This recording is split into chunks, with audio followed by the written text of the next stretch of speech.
Hello, June. Hello, good evening. It's my pleasure to present this proclamation to you, and it reads, whereas on behalf of the citizens of Chino, we recognize the month of May 20, 2021 as the National Mental Health Awareness Month, and whereas the City of Chino, Chino Valley Unified School District, the Healthy Chino Coalition recognizes that mental health issues can affect all people, and whereas serious mental illness are more common than cancer, diabetes, and heart disease. And according to the Mental Health American, over 44 million American adults and 17 million young people report mental health conditions. Statistics also show that 1 in 5 or 9 million Americans with mental illness do not receive treatment due to lack of information or available resources. And whereas misunderstandings exist about mental illness in our social culture, often wrongly impose stigmas on these conditions. And whereas the City of Chino recognizes the importance of addressing both mental and physical health concerns as being essential to everyone's overall health and well-being, and asking for help is a sign of strength and the first step towards achieving mental wellness. And whereas the City of Chino offers mental health services to youth, adults, and families, and whereas the City of Chino, in partnership with the Chino Valley Unified School District and the City of Chino Hills, offers several intervention and prevention programs for the youth in our community to better equip them to face life challenges. And whereas the City of Chino, during this time of COVID-19 and the directive to social distance and isolate physically encourage you to reach out to your support network and a friend, family member, teacher, or counselor by phone, call, or face-to-face contact by cell phone or computer. Now, therefore, I, Mark Lucio, Mayor Pro Tem of the City of Chino, do hereby proclaim May 2021 as National Mental Health Awareness Month in the City of Chino, and encourage each citizen to continue to be compassionate and understanding of the importance that mental health services provide, presented on this day, May 2021. Here you go, June. Do you want to say some words? Thank you, Mayor Pro Tem, as well as council members. Thank you for taking the time to acknowledge May as Mental Health Awareness Month. It's such an important part of our life currently, especially. And I just want to point out that the City of Chino has seen mental health as a priority for over 30 years. They have funded the city so that we could offer low-fee counseling to the City of Chino, as well as outside city members. So we're very fortunate that this city has always held mental health issues as a priority. And I wanted to share also the fact that we took time and effort to bring back our PALS program to the schools in the City of Chino. And for those of you who don't know what that is, that stands for Positive Action and for Life Success, Positive Action for Life Success, which I just think just says it all. It's a very great name for a program for our kids.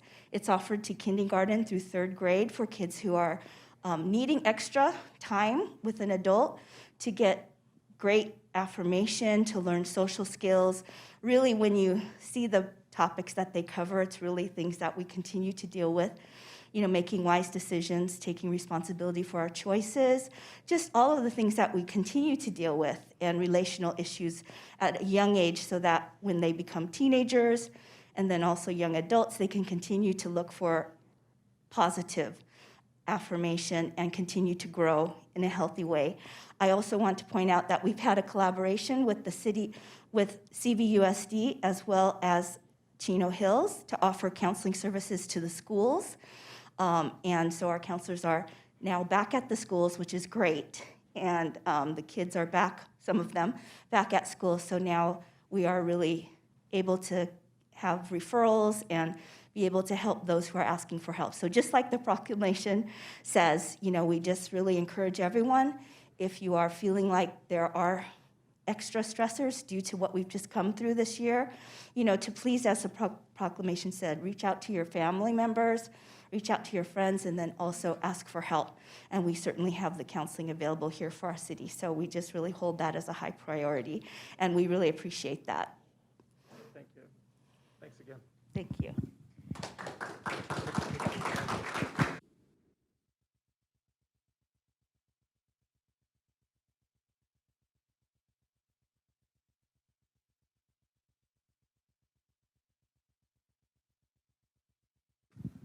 Okay, we'd also like to recognize this as an Emergency Medical Service Week, May 16, 2021, and we'd like to call up Fire Chief Tim Shackelford. Hello, Chief. Hello. Okay.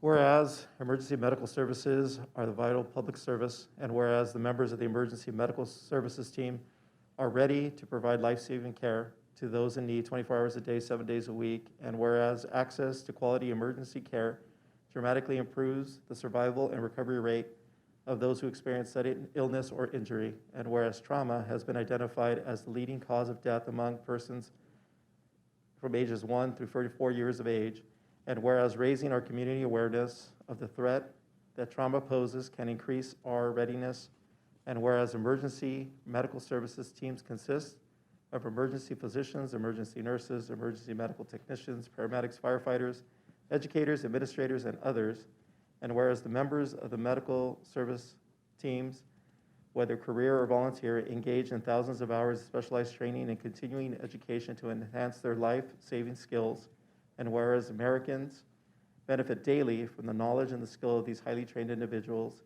and whereas it is appropriate to recognize the value and the accomplishments of emergency medical service providers by designated Trauma Awareness Month and Emergency Medical Services Week, and now, therefore, for the Mayor, Municipal of the City of Chino, proclaims the month of May as the Trauma Awareness Month and the week of May 16th to the 21st as the Emergency Medical Services Week.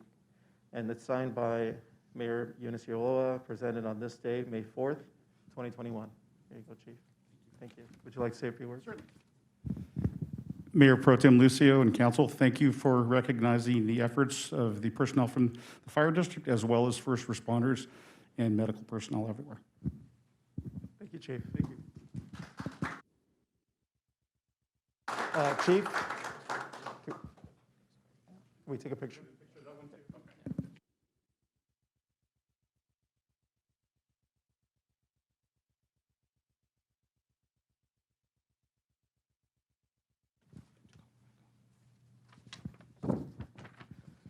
You know what, Chief, we're going to have to call you back up. Okay, we'd also like to identify this as Wildfire Awareness Month, May 2021. This was not as long. Okay, whereas in 2020, wildland fires in Southern California devastated approximately 4,257,863 acres, which destroyed 10,488 structures and claimed the lives of 33 individuals. And whereas the combined impacts of drought and extreme weather conditions caused by Santa Ana winds created dangerous wildlife conditions that can threaten lives and properties as well as endanger our delicate ecosystem. And whereas the key to understanding the dangers of wildfire is through education and awareness, and as such, an informed and prepared community can take actions to prevent fires from starting. And whereas Wildfire Awareness Month will promote the awareness and education of necessary actions to prevent wildfires and the loss of life, property, and environmental damage associated wherein, and whereas the Chino Valley Fire District, along with local government agencies, Carbon Canyon Fire Safe Council, are prepared to assist our citizens by making communities safer from the hazards of wildfire through educational programs such as Ready, Set, Go, and through the fuel reduction program, which provides a brush drop off and green waste dumpster to Carbon Canyon residents. Now, therefore, Mayor Eunice Ulloa of the City of Chino proclaims the month of May as Wildfire Awareness Month, presented this day, May 4th, 2021. Thank you, Chief. Thank you. Would you like to say a few words? Thank you again for bringing attention to this. As everyone here knows, California's had some devastating wildfires the last several years. And I would just like to remind the public to please clear your properties. Weed abatement deadline is coming up May 15th. And those efforts are instrumental in providing us an opportunity to protect your residents if there is a wildland fire. Thank you very much. I appreciate it, Chief. Thank you.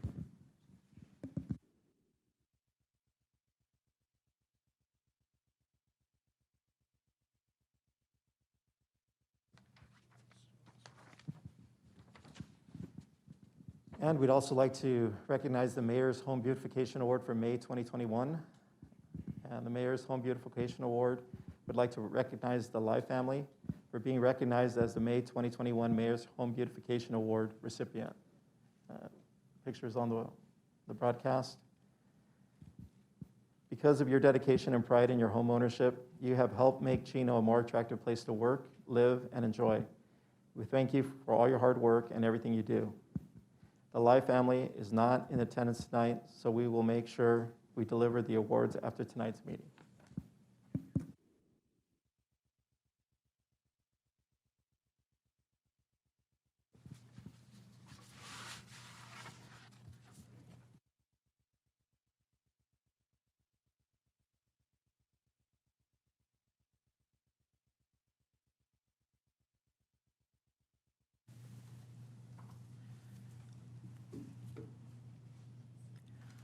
Okay.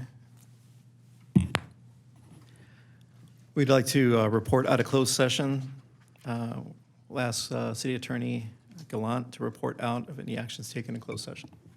Thank you, Mr. Mayor Pro Tem, members of the council and audience. The City Council met in closed session and held a discussion on each of the 3 items as listed on the closed session agenda, namely item 1A, pardon me, conference with legal counsel, 1 item of existing litigation entitled Elise Brown versus County of San Bernardino and additional parties. City Council received an update to the status of that litigation and no further reportable action was taken. City Council met on item 1B, existing litigation, conference with legal counsel on the case entitled Irene Gonzalez versus County of San Bernardino and additional parties. City Council received an update to the status of that litigation and no further reportable action was taken. Finally, the City Council held a discussion on item number 2, conference with legal counsel, 1 item of anticipated litigation under the heading initiation of litigation. City Council was briefed on a potential new litigation matter and provided direction and no further reportable action was taken. That concludes the report out of closed session. Thank you. I'd like to call upon City Manager Ballantyne to report of any agenda additions or revisions. Thank you, Mayor Pro Tem Lucio. Two items. One is on item number 12. We received notice from HUD that there's additional funds to be appropriated, so that'll be covered under the staff report, but there's been a revision to that staff report. So again, that's item number 12 as it relates to our Community Development Block Grant Action Plan for this upcoming year. Secondly, under item number 19 on the agenda, as it relates to community support contribution, we asked that we're able to take a look further at the no more locked doors item, that be removed from the agenda for further consideration by staff.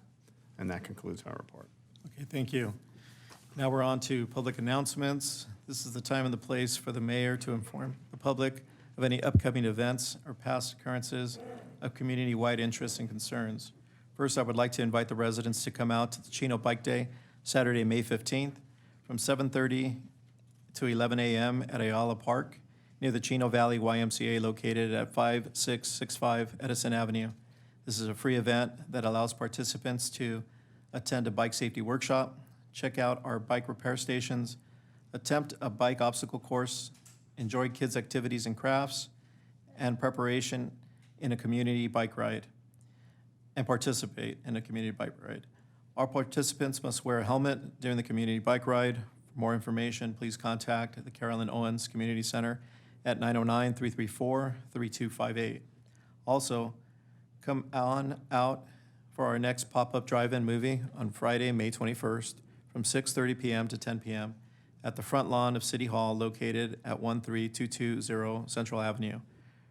For this installment, we will be showing the movie Crudes 2. Please note that while this is a free event, space is limited, so registration is required. Also, all participants must adhere to the COVID-19 safety precautions. For all questions, please call 909-334-3537. And finally, we will be adjourning tonight's meeting in memory of Lou Marino, who passed away on April 27th. Lou Marino reflected the values we hold close in Chino. He was industrious in his pursuits to improve the community and displayed a compassion for Chino youth that sustained a lifetime of commitment to our city. Mr. Marino began his public service career in 1957 when he was hired by the Chino Police Department. In recognizing a trend of Chino youth joining gangs, Sergeant Marino, an amateur boxer, Bobby Cedillo, established the Youth Boxing Club. This club served as an alternative to the life in gangs and fostered positive characteristics, including hard work, integrity, leadership, and teamwork. These efforts culminated in the Chino Youth Boxing Foundation being formally established in 1980, and since its incorporation, the Chino Youth Boxing Foundation has helped countless youth facing difficult circumstances at home and elsewhere. After retiring from the Chino Police Department as a captain in 1986, Mr. Marino continued his public service as a Chino Valley Unified School District board member while also helping lead the Chino Youth Boxing Foundation. In offering this brief snapshot of Mr. Marino's life, it is clearly evident that Mr. Marino was a selfless and dedicated public servant whose efforts were vital in making Chino a better place to live and work for all of us. Although Mr. Marino is no longer with us, his past efforts will continue to create positive impacts in our community. He will be missed, and our hearts go out to his family during this difficult time. Now we'll move on to public comments. This is the time and place for the general public to address the City Council about subjects that do not appear elsewhere on this agenda. Due to the council policies and Brown Act requirements, actions will not be taken on any issues not on the agenda.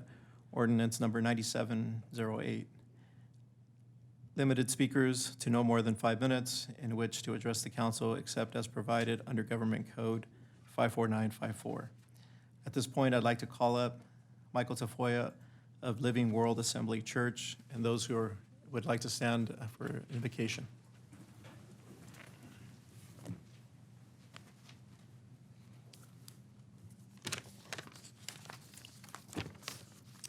Let's pray. Father, I pray tonight for our mayor, for the various levels of city officials, for the police department and fire department, and in particular for this assembled council.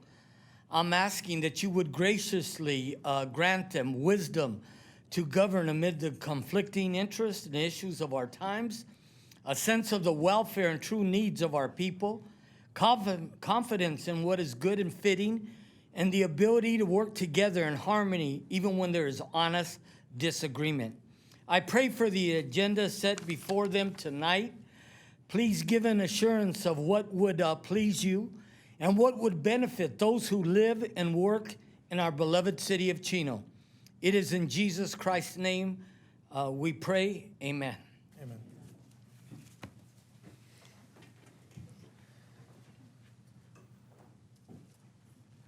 And we have one other person wishing to speak in public comments, Mr. Stubby Barr.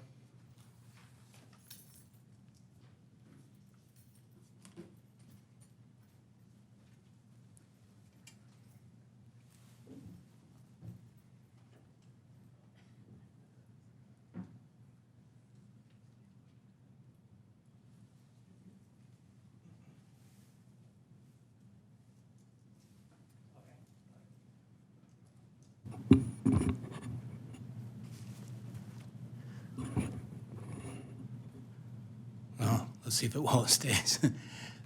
Thank you, Mayor Pro Tem, and good evening, council members. I have presentation for you tonight's a continuation of the subject matter that we started last month.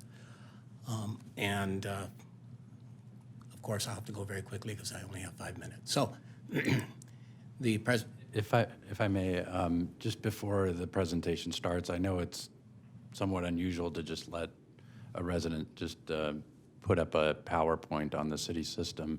It's up to the council if you'd like to allow that to proceed. I have no issue. I think we're all in agreement. Go ahead. Debbie. I don't know if staff has had an opportunity to vet this or review it, so it certainly does not reflect any opinion of the city, so I'd wanted to state that. Okay, go ahead. I would like to respond to that if I may. I feel that's a very defensive statement. This is a public forum. And when public communications are opened, as you read earlier, Mayor Pro Tem, is open to any subject matter that is under your jurisdiction. There's no requirement that it be vetted by staff. Thank you. I am not, by the way, I am not questioning the subject matter of any of the presentation. I never mentioned the subject matter. This is being placed on the city system, which could convey the message that this is a city-approved message. My main point is that this has not been vetted by city staff. Okay. Okay, I need to follow up on that. No comment that's made from this podium is vetted by city staff, unless it's made by city staff. So that argument makes absolutely no sense, legally or common sense. I'm not, Mayor Pro Tem, I'm not going to go back and forth. I've said now 3 times that this is being placed on a city's system. That is the difference between a regular public comment. So I don't mean to have an argument with Mr. Barr about this, but this is, for the statement to be made that I'm creating this interference with his presentation, I think is a misstatement of what I said about placing an item on the city system. Okay, go ahead. Go ahead. Okay, I'm going to proceed, but everything that happens is being videotaped and it all goes onto the city system. Okay, you can go to the council, webpage right now and watch this live. So that, again. Go ahead, Stubby, with your All presentation. right, thank you. So tonight, we want to continue. We're going to talk about intersections. Here we go again. And driveways. So an intersection is the area embraced by the prolongation of the lateral curb lines of any 2 highways. I think we all are familiar, just generically, when you drive through an intersection, you kind of know what it is. But legally, it's defined by 2 highways. And highway is a legally defined term under the California Vehicle Code. A highway is a place for vehicular travel that is publicly maintained. So if it's not publicly maintained, it doesn't create an intersection automatically. Just note that the term highway and the term street are interchangeable in the Vehicle Code. So this is a private street. This is a private street that goes into a business park on Pipeline Avenue. When you look at it, you recognize it as an intersection because it's got a stoplight, right? And the reason for that is Vehicle Code 21360. I'm sure a couple of you are familiar with that, which allows cities to regulate traffic at a highway and a private road intersection by installing traffic control devices. When that happens, the private road is deemed to be a highway, but only for the purposes of establishing an intersection. That's for the only reason. So when you establish an intersection, you're legally establishing the intersection. So, the reason that we recognize that as an intersection is something we call uniformity in the law. And what this boils down to is that the Vehicle Code and all of the associated codes that have to go into transportation facilities are all uniform in what they present. You drive on the right side of the road here. When you go to Florida, you still drive on the right side of the road. Everywhere you go, you have to stop for a school bus. The same uniformity is found in our traffic control devices. The California MUTCD coincides with, for the most part, with the federal MUTCD. It does have a few errors in it. So when we look at something like this, because we experience uniform conditions throughout the driving experience, we know that this is a driveway. We don't need a description of a driveway. There is no description or a definition for driveway in the vehicle code, but there is one in the building code. It happens to be straight out of the dictionary. So a driveway has a sidewalk that is a throughway. It continues unrestricted through the driveway. Driveways do not require traffic control because they have built-in traffic control. The law itself regulates driveways. Everybody who has a driver's license knows that before you drive over a sidewalk, you have to yield the right of way to any pedestrian that's using the sidewalk. Likewise, any other traffic, when you're leaving any public or private space, when you cross the sidewalk, you have to yield to any traffic. And traffic is defined in the vehicle code as including pedestrians. So, and additionally, we have restrictions on stopping, parking, and leaving our vehicles standing on sidewalks. So the crossing is automatically controlled. Right across the street from that intersection, we have, or that driveway, we have this driveway. When you look at this driveway, it is not uniform. This is built as an intersection. It has no pedestrian throughway, and it has regulatory traffic control. Regulatory traffic control are the elements of the transportation system that either alter or suspend your right to proceed, your right of way. And we're all familiar with them because they are uniform, just like we know what a driveway is because it's a uniform device.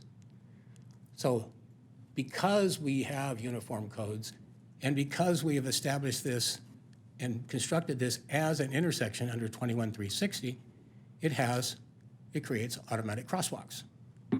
We went through that in our last presentation.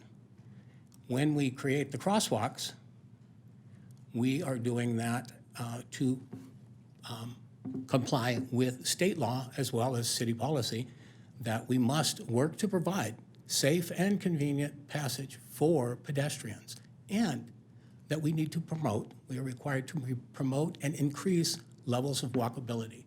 And this same state law is reflected in our general plan and in several of our specific plans. Thank you. I may have run a little over, I'm sorry. Thank you. Do we have any other public comments?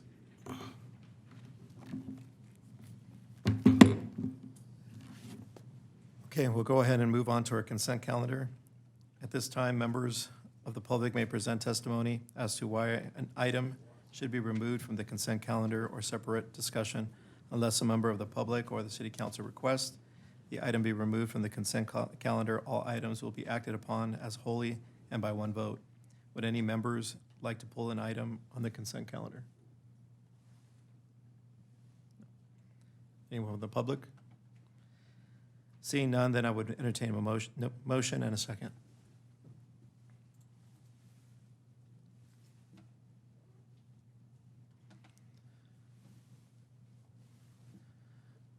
Okay, it's moved by Councilwoman. Yes, the Comstock. motion was moved by Councilmember Comstock, seconded by Councilmember Flores, and passed unanimously with Mayor Ulloa absent. Thank you. Okay.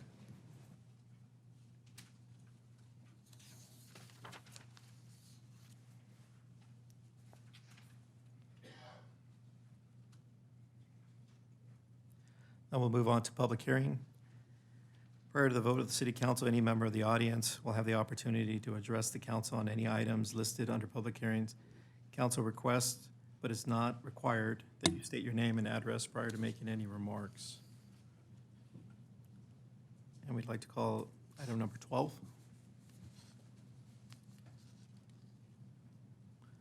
It's going to be Community Block Grant 2021-2022 one-year action plan. Conduct a public hearing to receive testimony to approve 2021-2022 one-year action plan for the Community Development Block Project Program. Good evening, Council. Presented tonight is the draft 21-22 one-year CDBG action plan. This plan identifies the usage of HUD funds allocated to the city in the total amount of $594,876.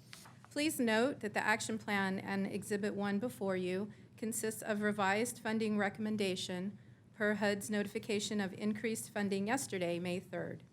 The additional funds of $8,639 were distributed in compliance with HUD's category limits for admin, public service, and CIP, as well as the recommendations identified by the Community Services Commission for public service programs.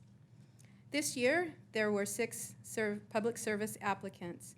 The Community Service Commission is recommending funding for each applicant following a comprehensive review process. Allocations were based on service need, ability to meet HUD requirements, and applicants' requested funding amounts. Per Exhibit 1, these recommendations include Human Services at $25,943, Chino Neighborhood House at $15,000, Family Services Association, $15,000, Inland Valley Hope Partners for $10,000, House of Ruth, $12,597, and Public Works Graffiti Abatement at $10,961. Exhibit 1 also includes the proposed reallocation of unexpended funds from prior years in the amount of $133,154. This goes to the CIP Alley Improvement Project. As well, the Exhibit 1 displays estimated carryover funds for community services projects that are currently in design and are scheduled for construction in the fall of this year. And those would include the Monte Vista Park program and the Old Schoolhouse Museum project. This public hearing fulfills HUD's citizen participation requirements for the adoption of the one-year Cdbg action plan. A 30-day public notice was conducted between March 1st and April 1st, and there were no comments received. Staff recommends council receive any public testimony, approve the revised action plan, including the carryover and unexpended funds. Following approval, the action plan will be submitted to HUD for review and adoption. This concludes my report. I'd be happy to answer any questions. Do any members of the council have any questions for staff? And if I may, Mr. Mayor Pro Tem, it'd be appropriate to open the public hearing at this time. I'm sorry. I'd like to open the public hearing for item number 12. And then questions of staff could proceed at this point. Do any members of the council have any questions for staff? Do any members of the public have any questions of staff? Okay, I'll go ahead and close the public hearing, and I call for a motion in a second.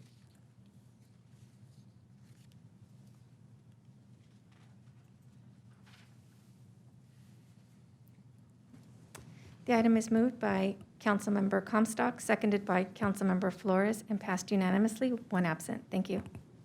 Thank you. Thank you.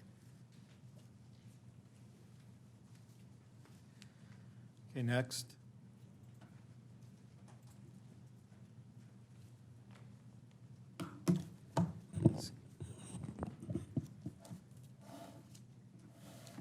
Is item number 13. That's for the Chino Valley Unified School District Administrative Office Project.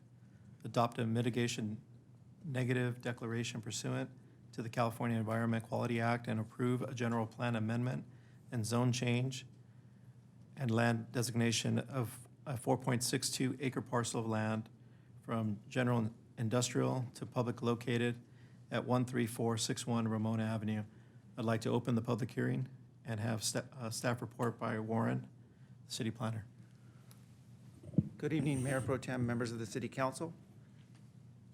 This next item before you this evening is a request to amend the general plan and zoning map from general industrial to public to allow the applicant to build the Chino Valley Unified School District a new administrative office building at 13461 Ramona Avenue in exchange for a long-term ground lease on the adjacent property located on Yorba Avenue.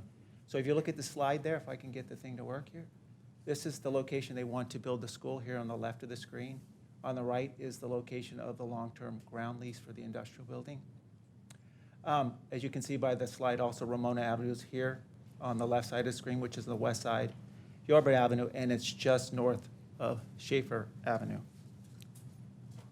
Since the general industrial zoning district does not allow administrative office as a primary use, the applicant is requesting to amend the general plan and land use to public to allow for administrative offices.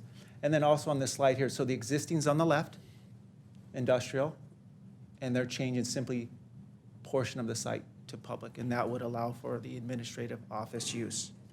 Staff has reviewed the request and determined that the proposed change is consistent with the general plan.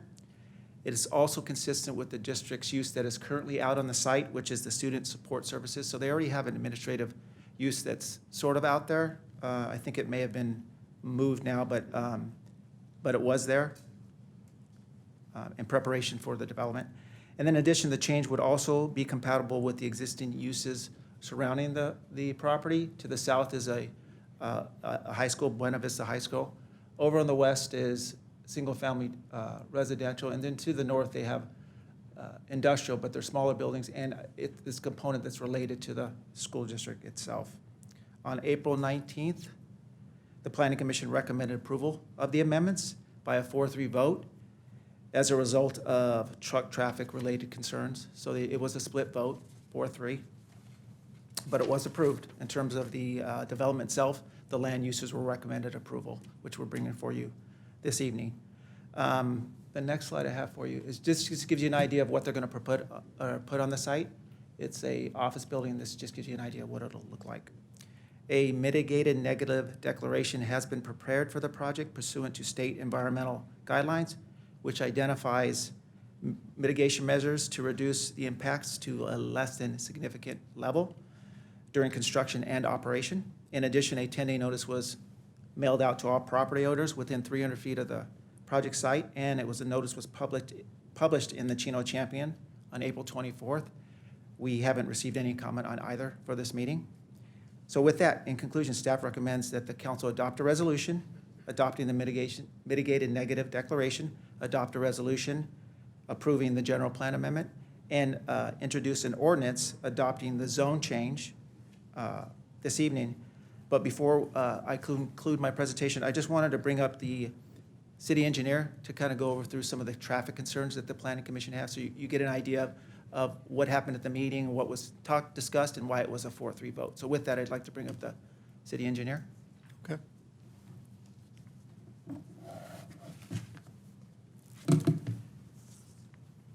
Thank you, Warren. Good evening, Mayor Pro Tem Lucio and City Council. The difficulty at the next slide. How do you work? Scroll down and back. Okay. The difficulty at the meeting was there were some questions asked about trucks, truck trips, turning, widening of the roadway, and I don't think we fully characterized it as staff to address the commission directly. And so I thought we'd put together a little more of a holistic approach to this, and I'd start out at the high level. As you know, any project coming to the city will bring traffic, as we've seen before. This one's unique because it does bring the truck traffic, which is a lot more of a concern because you have a different type of use. Trucks operate differently. Back to the original idea behind the truck routing. Our truck route system that's been approved and been modified in recent times on Kimball Avenue to address the issues related to truck traffic. As you can see in the red and the blue, Ramona on the left, the north-south street, is the designated truck route, and then Schaefer also is a designated truck route. Hard to see, but there's a little yellow diagram on the Yorba Avenue side. That is the site about midway between Schaefer and Chino off of Yorba. So the truck route would be, trucks would come southbound or northbound using Ramona and using the eastbound or westbound approach on Schaefer. To get to the site, they would use Yorba Avenue from the southbound approach. So you'd be coming northbound on Yorba to enter the site. A little bit about the truck trips. This was another question that was sort of answered in a different form that confused, I think, the commission a little bit. I thought I'd summarize it a little different for you tonight. The actual trucks in the AM peak, this is based on the traffic study that we reviewed and approved. The traffic in the AM peak are approximately 15 trucks total, and the PM you would have 21. Now, daily, you have 168. That's a lot of trucks, but you have the AM, PM peak, which mixes in with your daily commuter traffic. And that's for the Yorba warehouse. So little table below that was just trying to demonstrate that at the meeting, we were talking about 45 trucks in the AM, 63 in the PM. Those are passenger car equivalents. Basically, a truck is 53 feet plus a few feet more. It's equivalent to 3 cars. So the purpose of the trip generation summary tonight was to show you that's 15 in the AM, 21 in the PM, utilizing the Yorba approach. In the traffic study, there are some graphics. The top and the bottom are different. We have our north driveway and we have our south driveway. So on your northbound truck access, so coming northbound on Yorba, the trucks would come into the north driveway. They would utilize a counterclockwise approach to getting into the facility. That's become the new standard of industry. Trucks are utilizing better technology than they used to use, so they are able to say, use this direction. This is how they would come into the site, northbound, going to the north driveway. On the south driveway, similarly, as you come out of the site, you would then exit the site heading southbound on Yorba. Now, an issue that is addressed in the traffic study but not going to be done because of the truck route is what happens when a truck does come from the north using Chino Avenue, whether you want to call that direct or indirect truck routing. They would travel southbound on Yorba, turn into the north driveway, or they could continue south and head into the south driveway. Again, that was what was in the traffic study because they have to analyze the worst case scenario of how trucks are getting in and getting out, because we have to be able to work with them on the design of the driveway approach, the widths, and the radius to get in. But the actual routing will be the truck route map, so you will not see trucks traveling southbound on Yorba into the site. Now, this center has not, they don't have a user yet, and the applicant will talk about that. There's warehouse use and there's fulfillment use. The difference is a warehouse, they store a large quantity of inventory for a longer period of time, where a fulfillment center is a little bit more quicker. You'd see more trucks. But the end game is they analyze for a worst case scenario. So what you have before you was a worst case scenario, which was also presented before the Planning Commission. Now, we put together this graphic in response to the Commission's expression of concern over the widening of Yorba. It was not mentioned clearly at the Commission meeting was that Yorba Avenue will be widened approximately 10 feet across their project frontage. Therefore, in essence, with parking restrictions in place, that creates a quasi-right turn pocket, not a dedicated right turn pocket. It does allow trucks to get out of the way, allows cars to get out of the way for your southbound driving experience. So if you look at the graphic in front of you, you have a striping change on the roadway. It's a roughly split between 22 feet when you're looking north. So that property on the north aerial to the left is the property directly north of the project. So if a southbound truck was to come down Yorba, they would then have to basically move over. We have talked to the property owner in the field last week, and ironically, they were amenable to improvements along their frontage, and we talked that over with the developer, and they are amenable to a reasonable approach if we need to widen the road even further beyond their frontage. That's a reasonable. Obviously, we have to look at right-of-way and discuss all that with the property owner. Looking to the south of the property, if you're one head south or north, you know that there are right-of-way constraints along the Putnam frontage. There's about 40 trees, and there's an unpaved shoulder. And one of the things that Amr's group was looking at, ironically, was improving the Yorba corridor from Chino to Schaefer on the west side. We ran some preliminary numbers today, and if you were approved or improve that whole west side, you would be over $300,000 worth of work just to improve that for drainage and parking, allowing for a better parking experience, and just cleaning it up. This project would be taking care of about just shy of half of that frontage, so that would reduce that down to probably between $150,000 and $200,000 worth of work that would go away with this project on a CIP project. So we think with addressing the truck route map and a routing system with the applicant through their lease with their tenant, using the proper truck route, that helps. Having the proper amount of truck trips identified before you tonight helps clarify the amount of trucks. That was not clearly identified at the meeting. And then we have some back pocket plans here that would help at least improve the frontage of the west side of Yorba with this project and other projects. So that is a little bit of a spin on what didn't happen at the meeting. And again, this project will widen the street approximately 10 feet. That wasn't clearly identified, so that will also help provide that quasi-right turn opportunity for trucks entering into the site. That concludes my part of the presentation. Warren gave you the presentation and the recommendation before, and I can take any questions, and so can Warren, and you have the applicant here as well tonight. Thank you. Okay. Do any council members have any questions of staff? Okay. I know that you're saying that, that they're going to widen the street 10 feet, although when I looked at the agenda packet, I didn't see it in there. And then you're talking about improvements, but in the agenda packet, I didn't see anything about any confirmed improvements that were guaranteed by the developer. I mean, these are just, I mean, this is the first time I'm hearing of it. I didn't read it. Of course, it is concerning to have trucks coming in and out of Yorba, especially when you only have one lane heading north, one lane heading south. Agreed. I mean, just making those turns, you know, with the meatpacking place right there, the amount of vehicles that park along the side of the street. I've received pictures of trucks offloading their trailers and parking it on the side of the road there.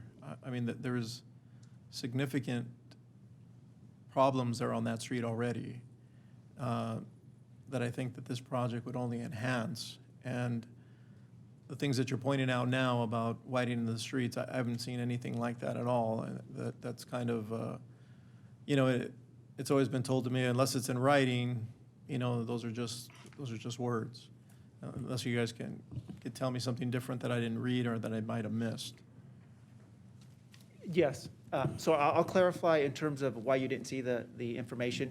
So keep in mind that the development projects, usually like site approval, SCUFs, that sort of thing, the final approval body is the Planning Commission. So normally, those are done at the Planning Commission level. You don't really see those in terms of developments. In this case, it had a general plan amendment, legislative action, so it was brought before you in terms of the legislative action. And every time we report out on a legislative action, we normally tell you what the commission did in terms of any kind of recommendation or approval. So what happened was the Planning Commission actually approved the site approval, which has the whole list of conditions and plans and stuff that's reviewed by the Planning Commission for both the office for the school district and the industrial building. The reason it didn't come before you in terms of the plans is that, again, it's a legislative action was the general plan stuff. And we wanted to make sure that since it was a 4-3 vote, that you were aware why it was a 4-3 vote at the Planning Commission level. So that's why Chris got involved and said, hey, let me explain to the council why it was 4-3. But typically you wouldn't see those plans, but they were there in terms of the entitlement process when the plans were approved. Now, I want to make it clear that even though they were approved at the Planning Commission level, both buildings, they were contingent on your action this evening, which is the general plan and the environmental. The general plan and environmental for the office building, and then for the industrial, it was the environmental. So your action this evening, if you choose to approve, would essentially approve the project because those are contingent on your action this evening. So I hope I made that portion clear in terms of the trucking and everything. I'll let Chris answer that. But I just wanted to make sure that we didn't leave out information for you. It's typically done at the Planning Commission level for the entitlements. So Warren, I had a chance to talk to when I heard that the Planning Commission's vote it's very unusual for the Planning Commission to see some divide, even though this project passed. And I had the opportunity to reach out to a couple of commissioners and have them share some of their feedback with me.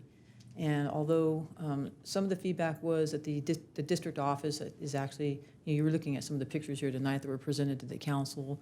It looks nice, and I think the district does need a new headquarters. We're excited for them, for the city, for that, for them to be able to relocate their staff to something that's going to provide years of, I think, quality location for their staff. But the impact of this larger building, one of the things that was shared to me by the Planning Commission was It's a very, very big warehouse that technically meets all the minimum standards as far as setbacks and different things. But essentially, we're putting a very, very big square into another big square there.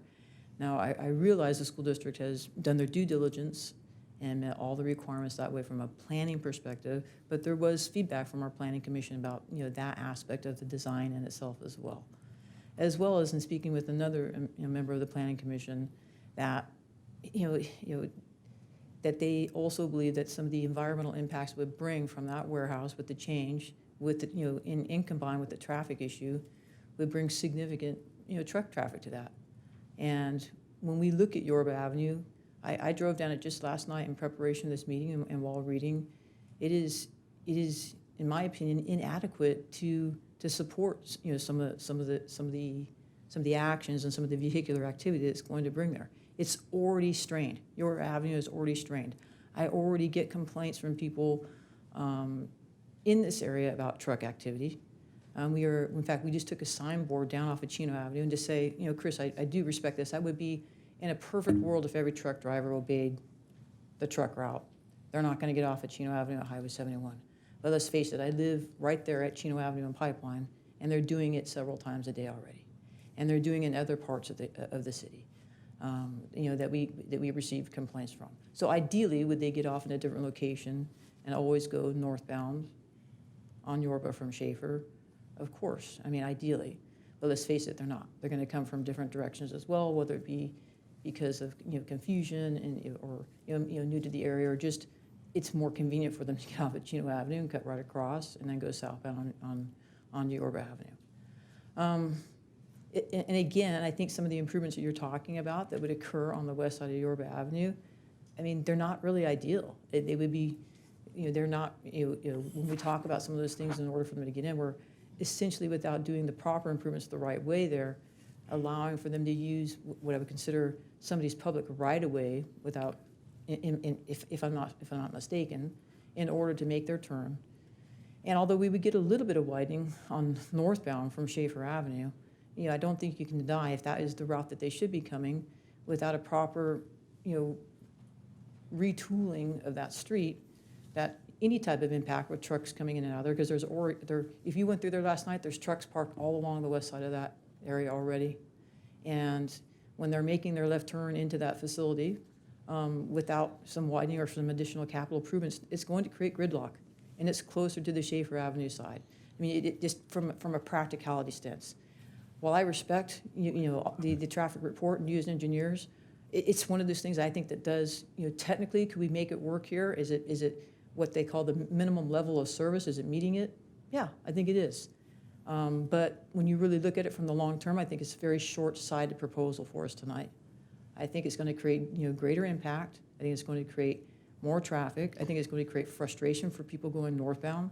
I think the impact is also going to be surrounded by... I'm sorry to interrupt, but at this point, my recommendation is just to limit this period of time for questions for staff. I know that in your exactly comments, right. you also had some questions, so I didn't want to interrupt. That's fine, but- Fred. yeah, I'm articulating some of the things and giving staff a chance to respond to. Thank you. So anyway, I think several of those things that I've just stated here tonight, and I apologize if I've been too long-winded, Fred. So No, I'm just wanting I would like to throw it out for additional council discussion or public discussion or staff discussion. So thank you. Fred, it was a nice way to tell me to stop talking, so I get it. I would just prefer that you reserve actual opinions until after the public's had an opportunity to speak, but now is the time for questions of staff, so thank you. You're welcome. I think it gives some people also a chance to hear some of my perspective prior to responding as well. So thank you, Fred. And Mayor Pro Tem, I answered your question on the plans, okay. Any other questions? No. Okay. Is this appropriate for comments? It's still a public hearing, so I would recommend, before comments are made on the actual merits of the project, I would recommend that you ask if any members of the public would like to speak, Would any members, including the applicant first. would the applicant like to address the council?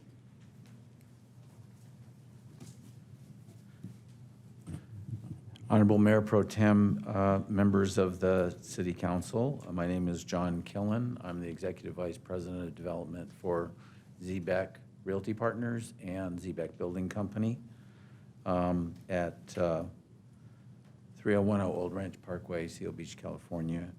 Just as a matter of context, I'm proud to mention that as an architect, my first project to be approved by your council was in 1990 when everybody faced that way. And since that time, my design team has designed and approved and constructed over 3 million square feet in Chino, including a number of quality projects like Aranda Tooling, Lollicup, Honda, Atlantis Packaging, and other sites within your town. So we're not just dropping in. My first job in Chino was at the airport out of high school. So as developers and builders, we're pleased to bring Chino a long-awaited headquarters at the Chino Valley Unified School District on the Ramona frontage. Staff's been very clear about the proposal with regard to that building, and it does include the industrial component on Yorba. I certainly appreciate Councilwoman's Comstock concerns with regard to the Yorba frontage, but we don't own that property.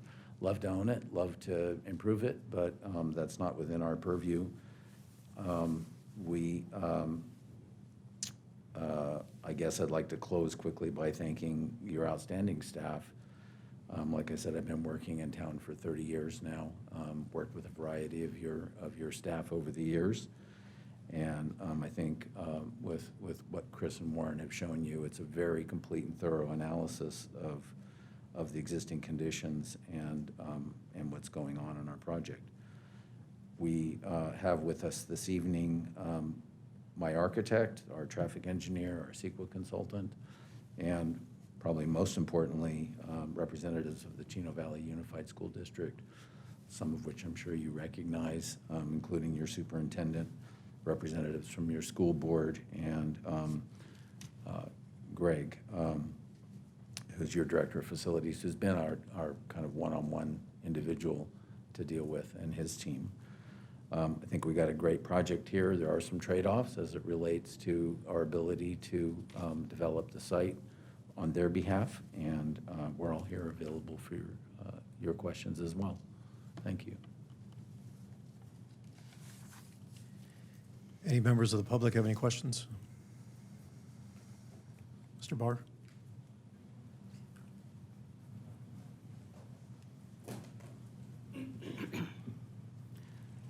Thank you again, Mayor Pro Tem and council members. I'm a little leery about this project. The zone change is what enables this project to go through. And I have no problem with the school district and the building. I think that's great. I don't think that widening the street 10 feet, which will only benefit trucks that are illegally entering from the north, is going to solve the problems. I went out on Yorba yesterday. There were 5 slaughter trucks headed into the slaughterhouse, staged along Yorba, and they had come from the north. The truck lot that's there now is a dust storm in the afternoon, and it's still going to be. You have trucks staged there, and we had 5 unattached trailers there on the west side. That stuff's not going to go away because those businesses are on the east side, and they still have to function, and they don't have enough facility now. I think some serious consideration needs to be made in that area. Maybe some additional enforcement also, but that's basically, the street is a minimum width on the west side, and widening it 10 feet is not going to solve an issue for a facility that's literally the maximum size that can be built on the lot. Thank you. Thank you. Is there any other public comments?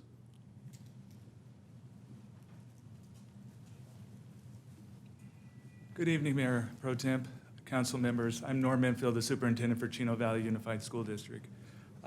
Tonight, before you, I know there's an item here to approve the rezoning for the district office portion of that property. I can tell you from the district perspective, we're excited and would hope that this committee here would approve that rezoning. from a district standpoint, we purchased that property decades ago. I think in the 80s or 90s is when we purchased that, and we've been trying to build a new district office since that time. The part that has hampered us from doing that is the cost of building a district office. In order for us to do that, that would mean that we'd have to allocate either general fund money, and that's money that would go towards our students, or we'd have to use facility money, which goes to our school sites to keep our facilities in good repair. And so we have been trying to find a way to be able to build the new district office because we think it's an important piece for the community. So we entered into an agreement here with Cdbg to go ahead and to build that district office at cost neutral to the district. So it's at no cost to us, the district, to build that district office. And in that, too, I think the other part of it is that property is being leased out to them for the warehouse portion of it, but that property comes back to the district in 66 years. And so I think we're being good stewards for our community, that we're not giving that property away, and it's one that saves the district money. We're not having to put any money out to build that new district office. The part that supports our community from a school district perspective, and I can give you 2 examples today. And this happens basically every time. You guys are very familiar with our district office. All the buildings are all spread out. It's an old school.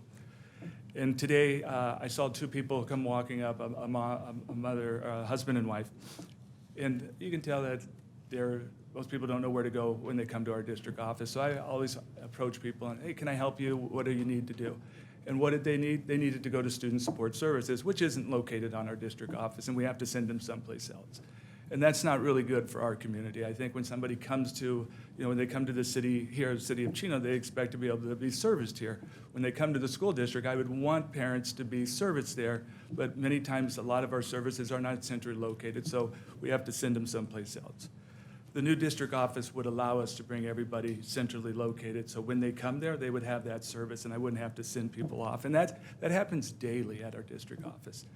The other one I had is that another lady came up, and I saw her as I was walking around, and I asked her, can I help you? And again, she needed to go to facilities. She's doing, in addition to her house, needed to pay the fees. So I had to walk her through the maze of our school district and take her up to facilities to get her exactly where she needs to be. I share that story with you because the new district office creates a central location with a central entry so that we can provide that service to our communities when they come to the district office. And again, it's a project that it's well overdue for our community. It's for the district. Again, it's at a cost neutral. The land on Yorba was purchased for us to actually build our new district office, was actually to be built there. But we're not having it built there. It's zoned continued. We're looking at putting the new district office between Buena Vista, that open property right there, and then next to it, we have 2 professional development centers. So it puts a lot of our facilities all together, and it really would be an asset for the district. And again, with that, it opens up our property on Riverside, and it gives us the ability to look at that piece of property and how can we leverage that to help support our school district. So again, tonight, I would hope that the city council here would approve that rezoning for our district. Thank you. Thank you. Thank you, Dr. Enfield. Do we have any other comments?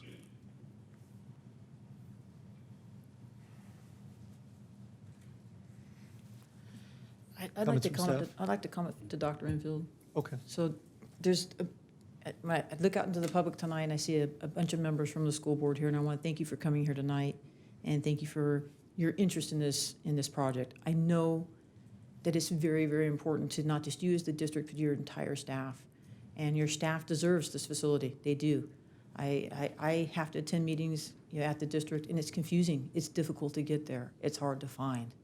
And we're excited for you guys to have a home base for your staff and someplace nice for your staff to congregate, not just for them, but also for the public. I think my concern here is the larger warehouse project to the rear. I think it's a great benefit, like Dr. Enfield just very, very well explained, how they're going, the plan to do this cost neutral to the district.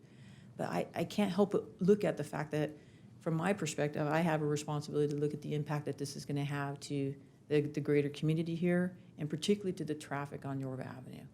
And by rezoning this, by allowing for this process to go through, we're essentially giving you approval for this process for additional traffic to come into this area that I do believe is going to be extremely impactful to this area.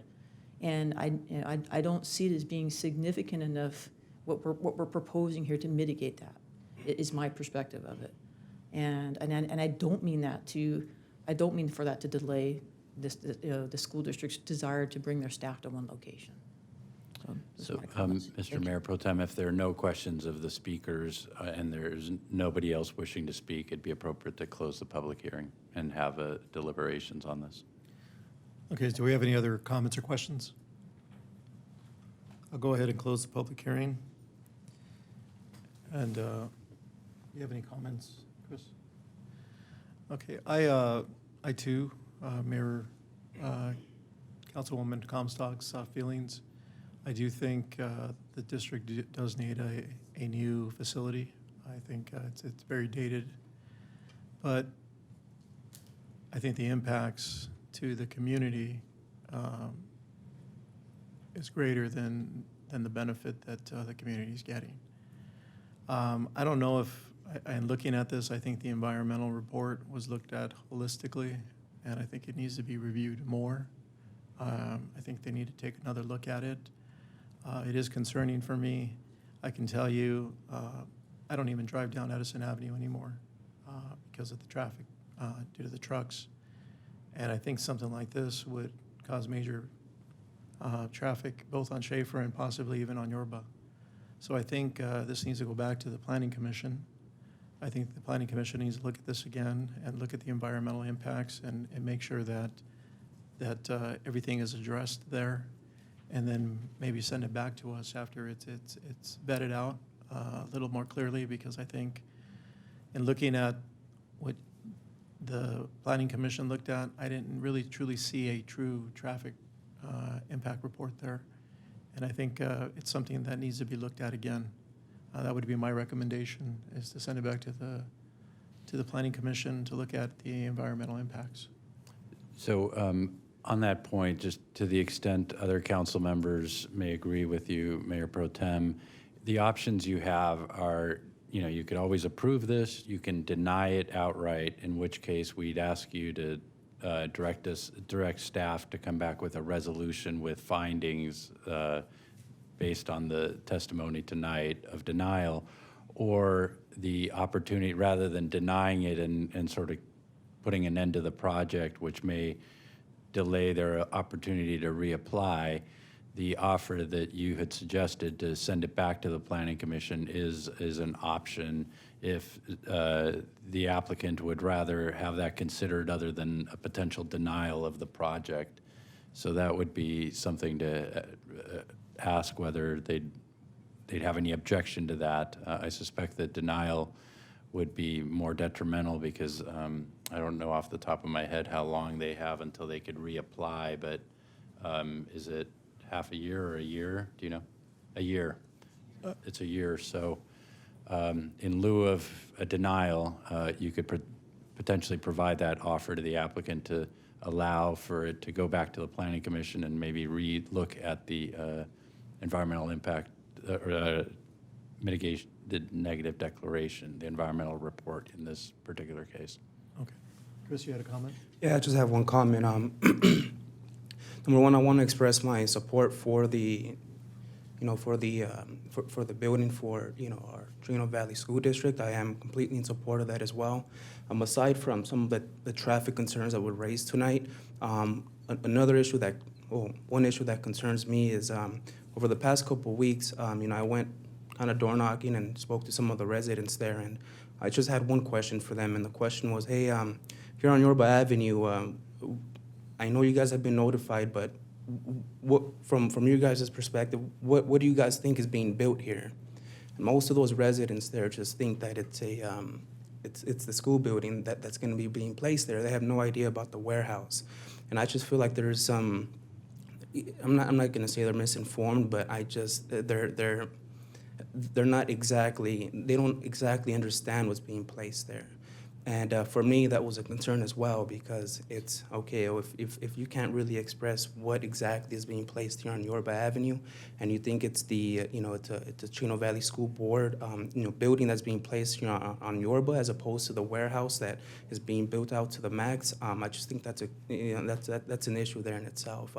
But that's one I guess one area that really that concerned me is that some of the residents there don't really exactly know what's being built, and if that's the case, then I mean, some of us here in the room tonight we're kind of confused as to what exactly is happening, and what exactly would be approved tonight if something does get approved, and there's just a lot of confusion there. And again, for myself, what drives what drives my, just my overall opinion on, this entire item is that there are residents out there who are in real confusion as to what exactly is being built there on Yorba Avenue. And if that wasn't the case, I mean, I'm not sure it'd be I don't know, a lot different for me. But again, when I knocked on some of these doors and, some of these residents, again, had really exactly no true idea as to what was being built, I said, okay, well, there's an issue there that can be resolved, but there's definitely an issue there. So, but again, I just wanted to express I am in complete support of, this new building being built for our Chino Valley School District. But I just wanted to address that some of our residents, again, on Yorba Avenue in particular, are, kind of up in the air as to what exactly is going to be happening on their street. That's it. Would the applicant like to address the council? At that point, you'd have to reopen the public hearing. We'll go ahead and open the public hearing again. Would you like to address the council? Thank you, Mayor Pro Tem. Well, I think it's been made clear there's linkage between the valuation and the cost of putting the school district building together and the land base that's represented for the development of the industrial site. So there's linkage there. The amount of money that's going to be spent to build the school district building is the baseline, the land base, so to speak, for the industrial development. So that has a number of issues that are tied to it in terms of capitalization, the ability to underwrite the project, and to move it forward. We are hearing what council is saying, and I would just speak for myself and my history here. I've always trusted staff to work with us and to find a path. And we want to come back to you with a very favorable read from your planning commission. We were surprised at the 4-3 vote. I think Chris has shared there was some misunderstanding about what they heard and saw, but let's fix that. And we don't want to walk out of here tonight with a denial. We would like to come out of here with an understanding that we'll roll up our shirt sleeves and bring you a project that we can all be proud of. Okay, I appreciate it. Is that good?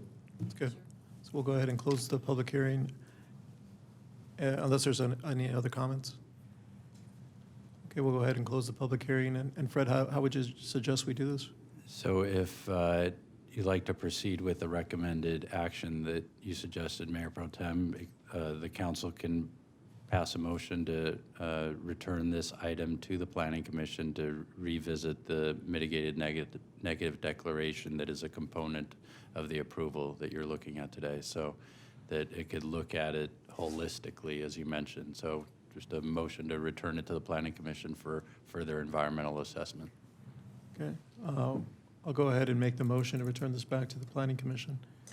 Do I have a second?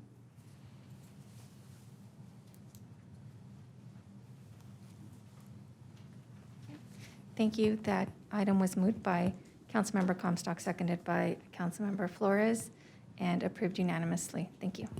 Thank you.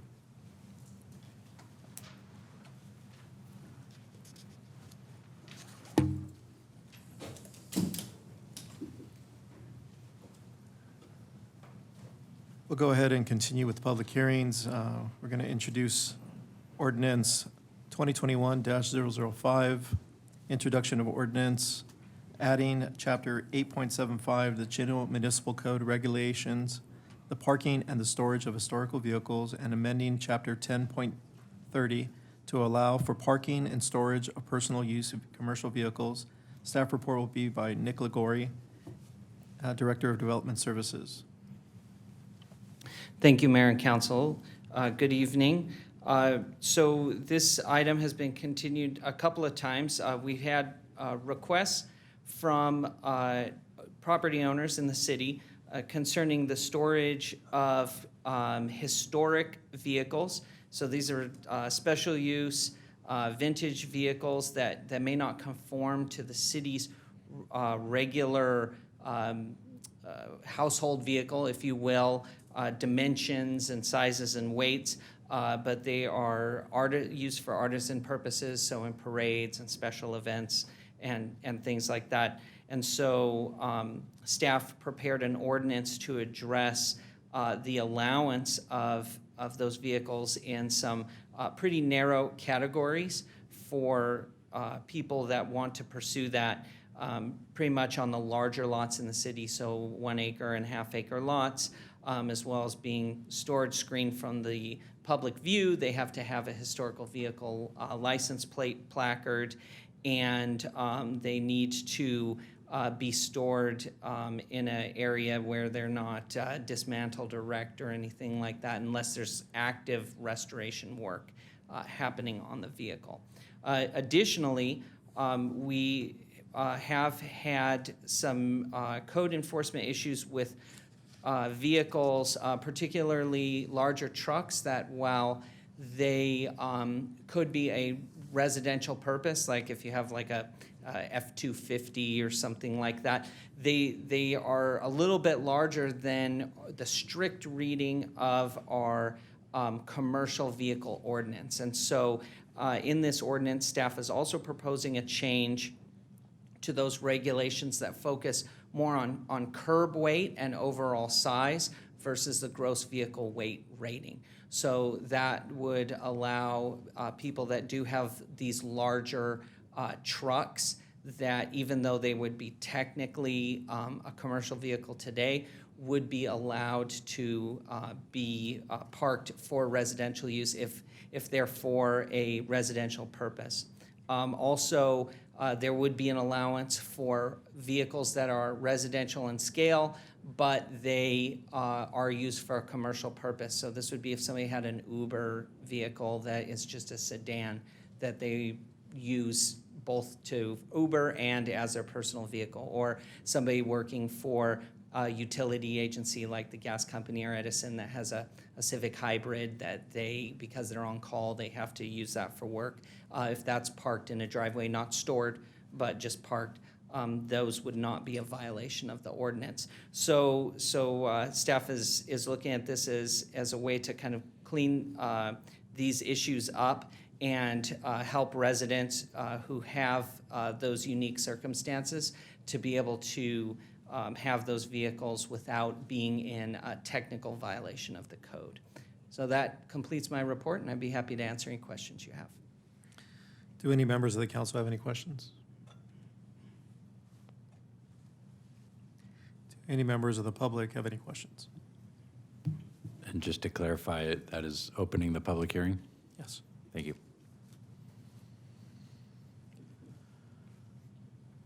Okay, we'll go ahead and close the public hearing.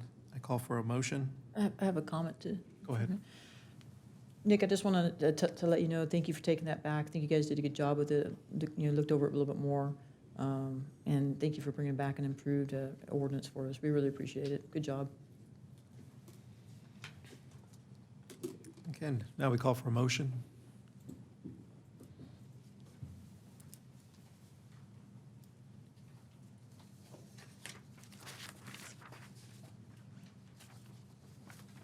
And that was moved by Councilmember Comstock, seconded by Councilmember Flores, and passed unanimously. And if I may read the title of the ordinance, before the council is ordinance number 2021-005, entitled An Ordinance of the City Council of the City of Chino, County of San Bernardino, California, adding Chapter 8.75 of the Chino Municipal Code, regulating the parking and storage of historical commercial vehicles, and amending Chapter 10.30 to allow for the parking and storage of personal use commercial vehicles. Reading by title only and waiving further reading. Thank you, Mr. Mayor Pro Tem. Thank you. Now we go ahead and move on to new business. Award a construction contract, ST 162, Phase 1, TR 171, award a construction contract in the amount of $3,313,079.27 to Sequel Contractors Incorporated for construction project ST 162, Phase 1, Street Rehabilitation Project, and TR 171, traffic signal modification and paving, and approved associate project expense. Staff report by Maria Schaefer, CPI Engineer Manager. Good evening, Mr. Mayor Pro Tem and members of council. May the 4th be with you today. The item for you for consideration tonight is an award of contract for construction for project ST 162, which entails accessibility improvements, grind and overlay along Pipeline Avenue and Grand Avenue to Eucalyptus South. And TR 171, which involves accessibility improvements, slurring, grind and overlay along Grand Avenue from Pipeline Avenue to the west city limits, and traffic signal modifications at the intersections of Grand with Roswell, Spectrum West, and Spectrum East. The plans and specs for these projects were authorized by council on January 5th of 2021. The plans were advertised on Planet Bids, the city online procurement website, and the Chino Champion newspaper. On March 24th, 3 bids were received, a summary of which is the bid results in your staff report. Sequel Inc. from Santa Fe Springs was deemed to be the lowest responsible and responsive bidder with the base bid amount of $3,291,079.27. The project's estimated to start mid-June and completion by the end of October of 2021. Therefore, it is the staff's recommendation that the council approves the staff report with the recommendations indicated. This concludes my report, and I'll be happy to answer any questions. Any questions? We do have one request to speak on this item. Mr. Barr?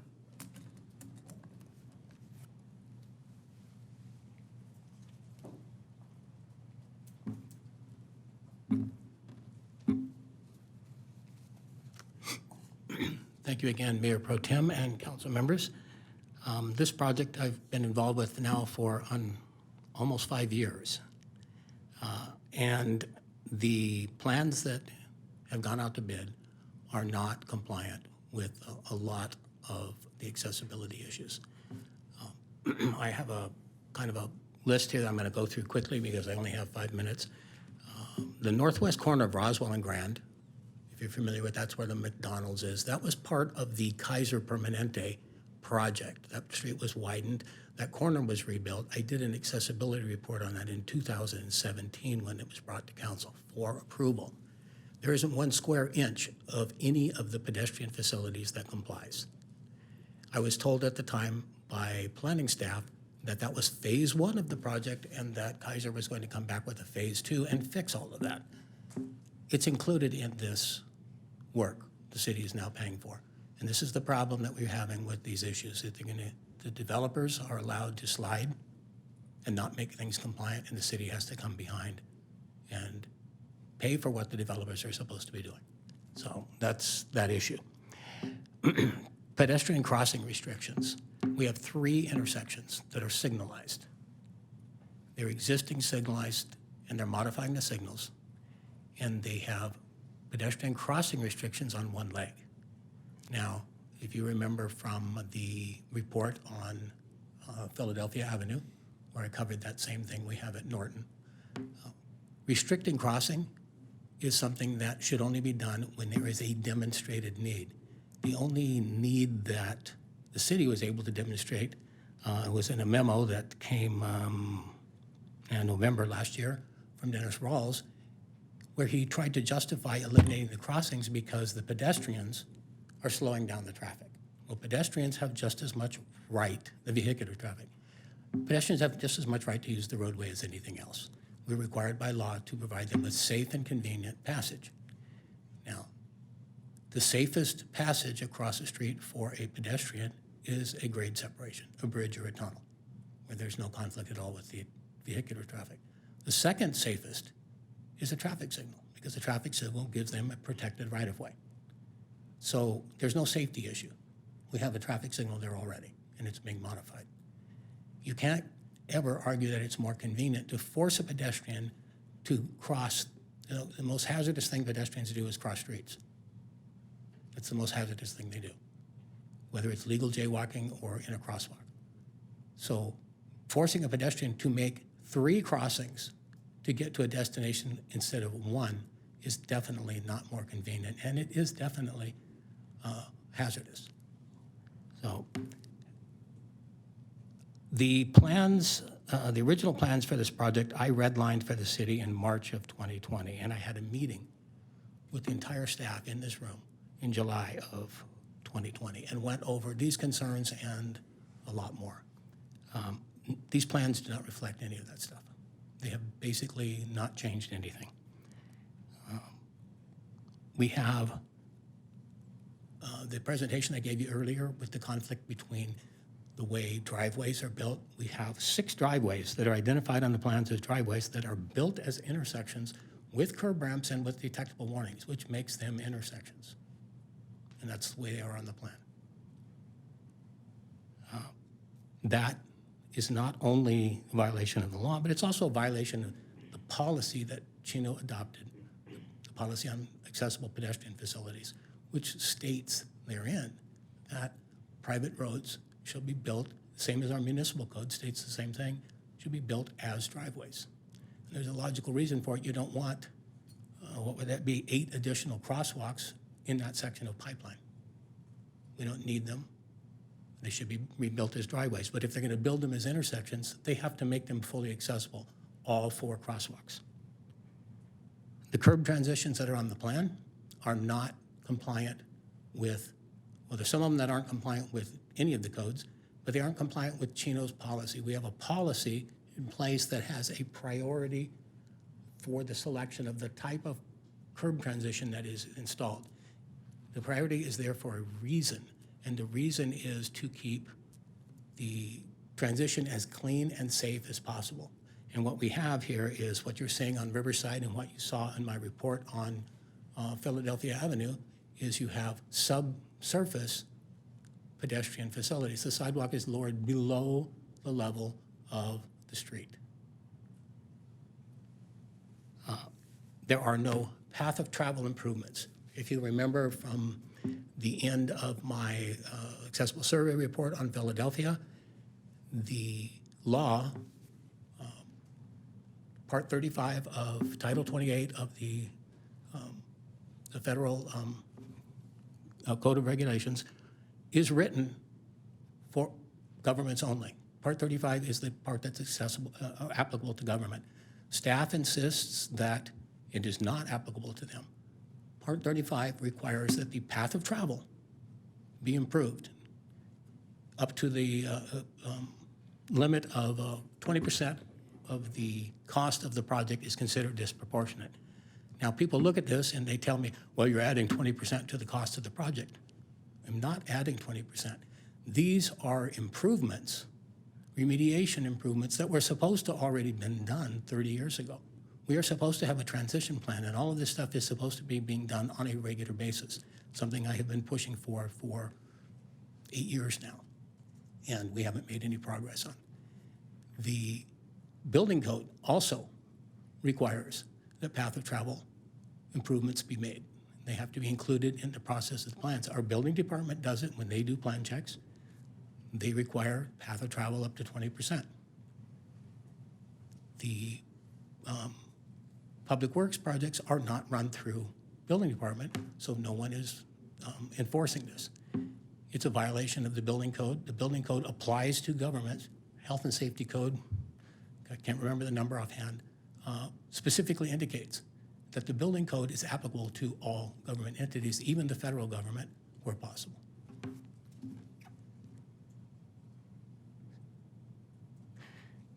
And last but not least, just by looking at the plans, the technical violations, those small technical violations that you saw on my report on Philadelphia, I could probably fill 10 times that many just off the plans if the project was completed per the plan, which very rarely happens. There's almost always changes in the field.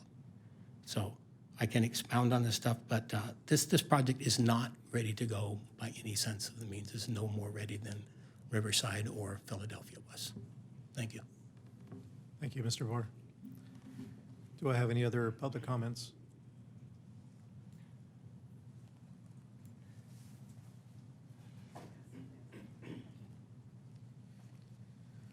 Any comments from city council members? Questions? Mayor Pro Tem Lucio, are questions or comments now? Questions or comments? I don't have any questions right now. I do have comments when you're ready. I'm ready. So I had the opportunity to go out to this site yesterday with the city manager and Engineer Rawls and look over some these areas that have been brought up tonight to staff. I've also had the opportunity to read Mr. Rawls' memorandum about some of the proposals he has made in order to state why he believes that there should not be any additional improvements or corrections to this area of the roadway. I shared with them some observations I had at Roswell and Grand. If you haven't been out to that intersection, it's a challenging intersection because of Highway 71 and how it all intersects, and Caltrans. But there is a flaw in that intersection where, because of how we have the access during peak hours of traffic, it allows for cars to actually stop in the intersection. And actually yesterday while we were there was actually, the pedestrian crossing was actually, even according to Mr. Hall's, malfunctioning. It was queuing without being, it was actually doing something it wasn't supposed to do that would impede traffic. And I also had a healthy conversation with them about the crossing almost around that whole area where, I know when we designed that shopping center about 22 years ago, that it was really car-centric driven, and there's no doubt about it. It was a different design back then for us, when we were developing that shopping center. But my concern also is about pedestrians crossing 3 ways, not just on Grand there, but if you also wanted to include Pipeline between over by the bus stop between Schaefer and Grand Avenue, we have the same thing there in order to get to a bus stop. So while I told Mr. Rawls that I understood the context of his memorandum, and I really do understand the context of it, I see some of these issues, and I think, I asked if there was an opportunity for us to get any accessibility upgrades to the project, and unfortunately they weren't included in this project. This project is purely a grind and pave overlay. And in addition to that, because there's design issues with getting cars through that area during high traffic, because we all know what that intersection over there looks during high traffic. We want to flush those cars out of there. We do. But for me, one of the things I expressed to Mr. Rawls yesterday was I was disappointed. I saw this as very short-sighted because one of the things that was communicated to me yesterday was we're not going to get to probably redo this project again for another 12 to 15 years.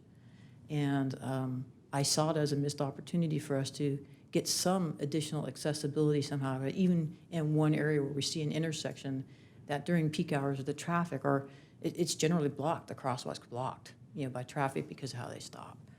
So I do have, while I agree with Mr. Rawls' memorandum in the essence of efficiently moving traffic through there, because that is the design, primarily of that, but I think there should be some component of this where we're looking forward about us developing this area for future accessibility as we continue to change as a community moving forward.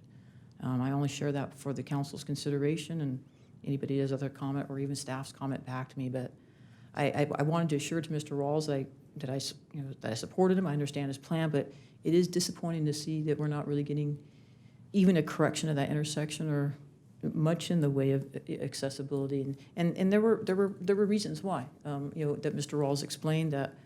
I understood that because it would require us to attain additional right-of-way. That would be difficult, which would delay the project. But there was one area off of Pipeline Ground, which I do think stands for a correction, that perhaps even one area where we could do a midway flight where this pedestrian could get to the middle, maybe improve it and get him to the other side. So it's about queuing traffic through there, but also trying to make it more accessible, to people as we move forward. So those are my comments. Thank you very much. Councilman Flores? As far as I look at this project and I see the city, we make a push for what we talk about, healthy Chino. We want to make sure that people are outside. We want to make sure people are exercising. We want to make sure people are walking. We want to make sure that people are healthy. And I think this was a good opportunity to make sure that we address those things for people that are going to be walking. And when we miss the boat on trying to address those things and continue to move forward with something that doesn't fix any of the problems that we had before, I think that's concerning. So I do mirror Councilwoman Comstock's feelings. I think this is something that we should address. And I understand this could possibly be delayed, but if we're truly looking at not addressing this issue for another 12 to 15 years, I think I would rather delay it a little bit and get it done right than put this off and kick the can down the road for 12 to 15 years later. Would you like to, Omar? Yes, Mayor Pro Tem, if I may, I'd like to make some comments. This project has been on the books for several years. We have designed it ad nauseum to comply with the ADA and the city's policy. I do take a strong exception to the fact that we're not providing stuff for the pedestrians. We've gone above and beyond the 2 and 3 intersections we're talking about. We are doing directional ramps on all 3 intersections. We're doing directional ramps overall wherever there is. We didn't have to do driveways along Pipeline because we're just doing a grind and overlay. This basically is a maintenance project. We're coming in, grinding the street, and doing an overlay. We went beyond that, and we decided to include all the driveways and make sure all the driveways are pedestrian friendly. The design was reviewed several times. We actually went out to bid on this in 2018. This design wasn't included. We took the bid back. It didn't work. We went out and we spent another, I believe, couple $100,000 designing all this stuff. After that, what we've done is made sure that every pedestrian access is looked at and upgraded. So that's what we've done. On top of that, we went out to bid last time, and the project came in very high, and partly because the cost of the pedestrian is almost 40% on this project, 30 to 40% on this project. What we have done to get this project in front of you, have to move one project to next year. We're out of money for 2 projects, in 16, 17, and 18. We've moved the project to next year so we can deliver this project. We believe very strongly that this roadway needs help. The signals that you saw, that the Councilmember Comstock was out there, they're failing. The vibration has caused the cabinets to start failing. So we have issues. One of the reasons that you saw the pedestrian, the signal not working right is that the signal is failing. We're upgrading that signal. So we're upgrading the signal so it's safe for the pedestrian. And then I can go back down the list of items that were discussed, that were brought up. But when you look at the ramp that's there, that was built by the private developer, that ramp that's a diagonal ramp. So even if they came in and fixed it today, we would rip it out and redo it because their design is diagonal. Our design is a directional ramp. We've changed the design of the ramp. We made it safer by eliminating a portion of the ramp that goes to the other side where the Caltron is. So we've really looked at this from the point of view of the pedestrians as well as the cars. We discussed this in detail. We tried very hard. In fact, we tried to convince Dennis as well if there was a way for us to add that thing in, and it was dangerous for the public and dangerous for the cars that are there. So all of that stuff that needs to be done has been done. We're spending way more than 20%. If you look at the section that's in front of Kohl's, we didn't have to do it. We're doing it. That's a driveway. It's a driveway that's designed as a street, still a driveway. The driveway by Del Taco, still a driveway. We're improving that one as well. We're improving all the other driveways that are on the other side. So all of that exceeds 20% that we need to put in towards the project, even though it doesn't really apply to these projects because we're required by law to improve certain areas when we do the project independent of the cost. And then when you come down to this, this issue of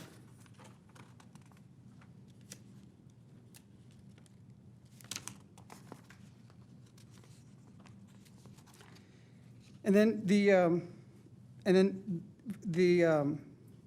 then compliance, we're complying with the project. Now, when you looked at the county project, Philadelphia, that's a poor comparison to our project. That project, we had no control over the design. That was done prior to our policy was in place. And then county took the lead, and they did a lot of the things that they did out there was on their own. And we had to comply with their side, because their side, they were using their own standards. And we're trying to use standards that are different than their standards. There are a lot of conflicts there, and we have county providing us a report on that. But then the question of, well, would have priorities set up in our policy? Well, yes, that's what we did. We went down the priority. We can't fit a ramp because there's issues with the right-of-way. There's issues with the walls that have already been there. So we go down the list and go down to number 2, number 3, number 4. There's 6 options to do the design. We can pick any of the 6 based on the need and the fit that's there, and that has to do with the location, with the geometrics of the location, with the access, with the driveways that are there.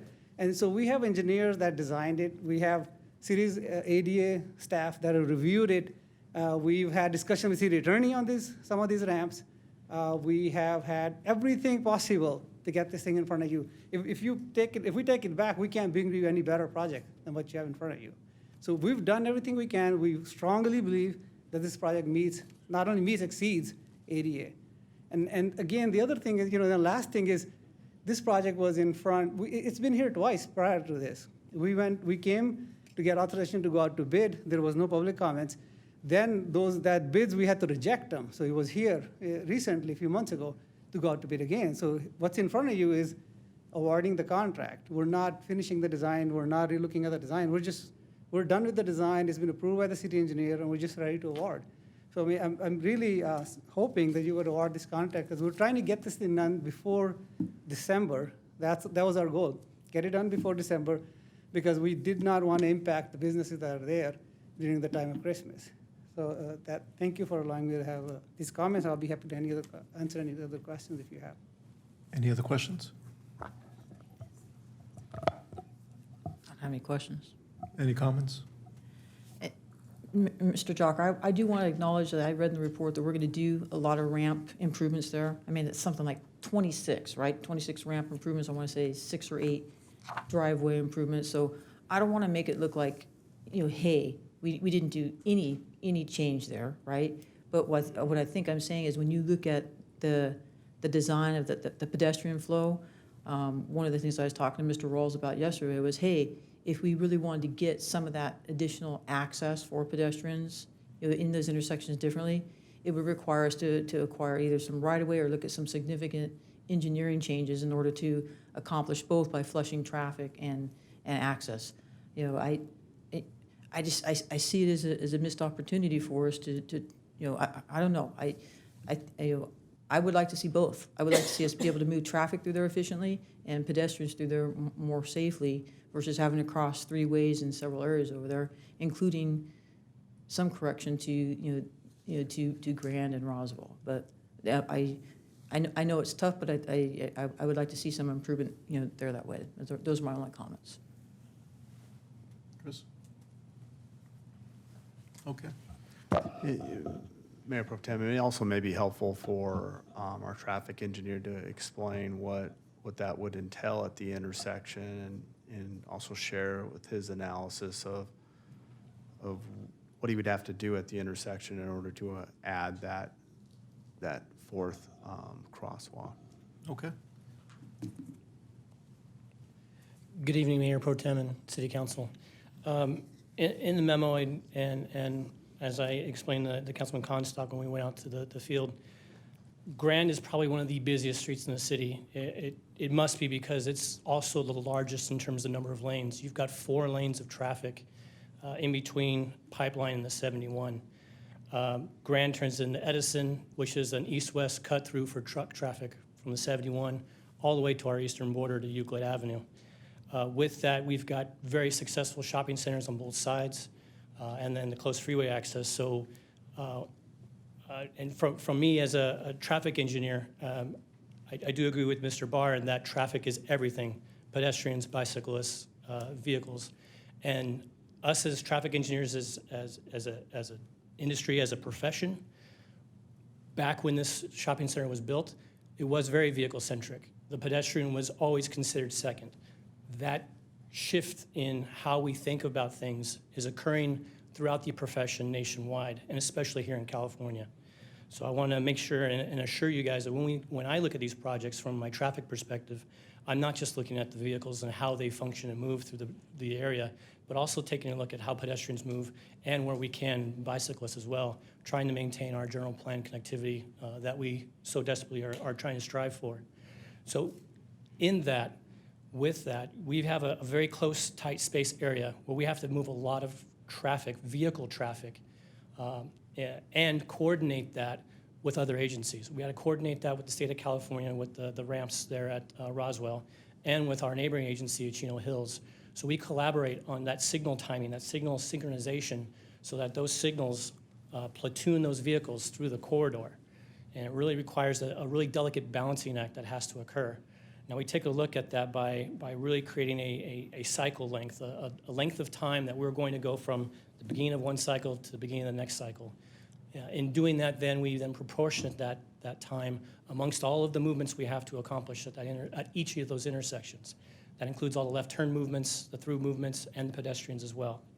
So when we throw all this into our algorithms, our programming, we really try to make sure we're doing that in such a manner that we are including the pedestrians in that timing, because pedestrians do move slower across the street.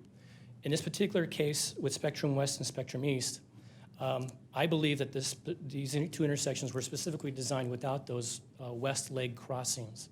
And I believe that because the majority of traffic is coming from and going towards the 71 freeway. So you have a lot of vehicle traffic that would conflict with that movement, first of all. And another thing I think that happened over time is because of that popularity and that movement, that northbound left turn at both of those intersections exceeded the design of a single lane. So the design of those entrances was only 2 lanes wide to get in and out of there. I think that was what I was referring to the Councilman Comstock about needing more room. We would need more room to actually fit and able to push out more traffic out of those exits at those intersections in order to properly facilitate another pedestrian traffic. Because both lanes require a left turn movement, because the volumes are so big, we have to do what we call a split phase, where we allow the northbound movement to move by itself and then allow the southbound movement to then progress as well. At most other intersections, you'll see that we allow the north and south to go together in some instances. But because of that characteristic with needing so much traffic to make that northbound left, we had to split those 2 directions up.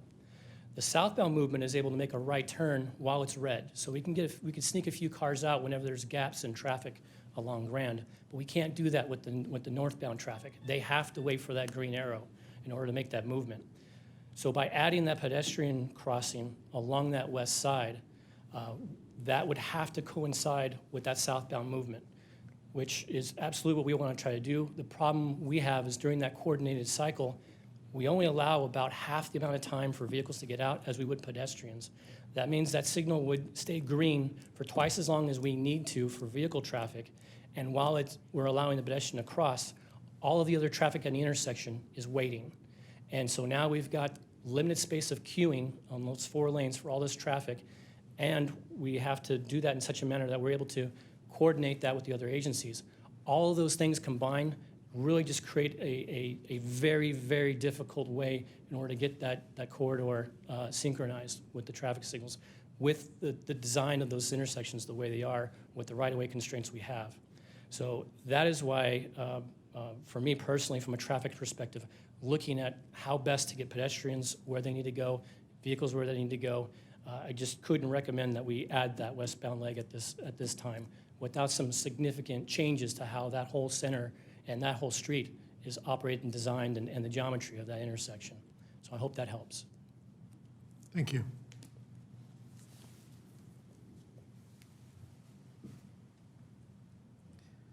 Okay, then we'll go ahead and, if there's no other questions? Any comments? Any chance for a rebuttal? That is up to the council if you'd want to entertain additional comments. Okay, Mr. Moore.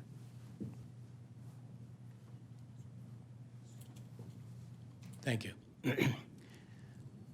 The problem with Grand Avenue isn't the traffic signals and the phasing and the cycle lengths. The cycle lengths are interrupted every time someone pushes a big button anyway, a pedestrian pushes the button. The problem with that is the original design, even at the time it was designed, is wrong. The maximum spacing, the preferred spacing by AASHTO, by NACTO, by the Federal Highway Administration on arterials is a half a mile between an intersection and the next intersection. It's also a half a mile between traffic signals. They also recommend that in the absolute worst case, that you can reduce the spacing down to a quarter of a mile, 1,320 feet. A half a mile is the distance between Pipeline and the freeway on-ramp. We have 3 traffic signals in there. It should never have been built like that in the first place. The signals vary going from east to west, from 900 and something feet at the widest one to 700 to only 665 feet between Spectrum West and Roswell, which is a furlong. Basically, it's 1/8 of a mile. When the light, which by the way, those traffic signals are already split phased, and they have 4 north and south lanes, they only need 1 entrance lane. They could use one of the, move the center median and use 3 exit lanes, which would severely help. But when that platoon moves from Pipeline, platooning is when the group of cars moves from one traffic signal to the next traffic signal as a group because the signals aren't synced. When they move into that last one at Roswell, the people turning north, which is west to me, actually can't make it into the platoon. Well, I was out there about a month ago with another witness. We watched it, and they actually would pull in, as some people do, and block the crosswalk. So the problem is that the street needs an overall design. It needs to be looked at from a global point of view, and it needs to include pedestrians. Now, additionally, some of Mr. Yager's statements, the work that they're doing is not maintenance. The Federal Highway Administration and the Department of Justice define what is maintenance and what is an alteration. Grinding and overlaying, anytime you resurface a street, it's considered an alteration. All of the curb ramps, all of the intersections have to be, by law, brought up to current code when you do an alteration. And as I said before, it shouldn't be an issue because those should already have been done. Those are priority 1 level areas. Priority 1 level for a transition plan is government buildings, schools, and commercial areas. So they should have been done 30 years ago, or in the planning 30 years ago and done 20 years ago, and they haven't been. So the path of travel does not include the required items. If you do a remodel, if you do a rehabilitation, and you're required to put in those curb ramps, you cannot count those curb ramps against your path of travel because that is a required component of the rehabilitation. The path of travel is the sidewalks between. Ninth Circuit, Barden v. Sacramento, a classic example from the Ninth Circuit. The curb ramps themselves, which are required by the ADA, specifically are useless if the sidewalks between them are not accessible. And that came from the sitting judges at the Ninth Circuit. So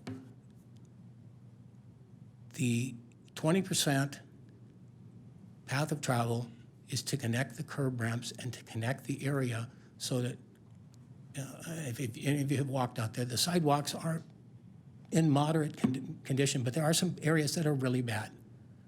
We're talking about a $4 million project. We're talking about $800,000 worth of pedestrian improvements that need to be done in addition to that. And that is supposed to be part of the project, supposed to be part of the plan. It doesn't matter that the plan is called complete. the law requires that the plan be fully accessible as well. The planning and the design be fully accessible before the construction takes place. I hope that answers a few questions. Okay, thank you. Any other comments? Okay, so I'll call for a motion.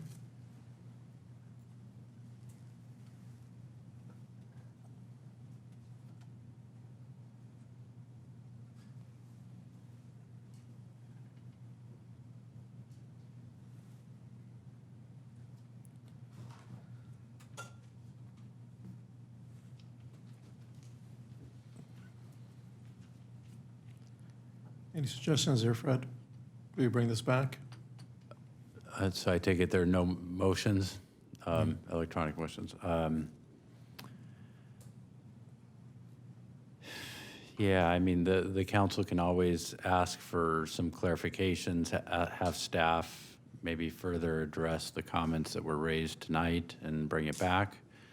That may be an option, or incorporate some revisions that the council would like to see in the project. So either option, if you believe staff can answer some of the questions that were presented, bringing it back to the next meeting may be an option. Anybody opposed to that? Okay, we'll go ahead and put the item over to the next meeting, and we'll ask that staff provide some clarification for some of the comments and questions that were brought up.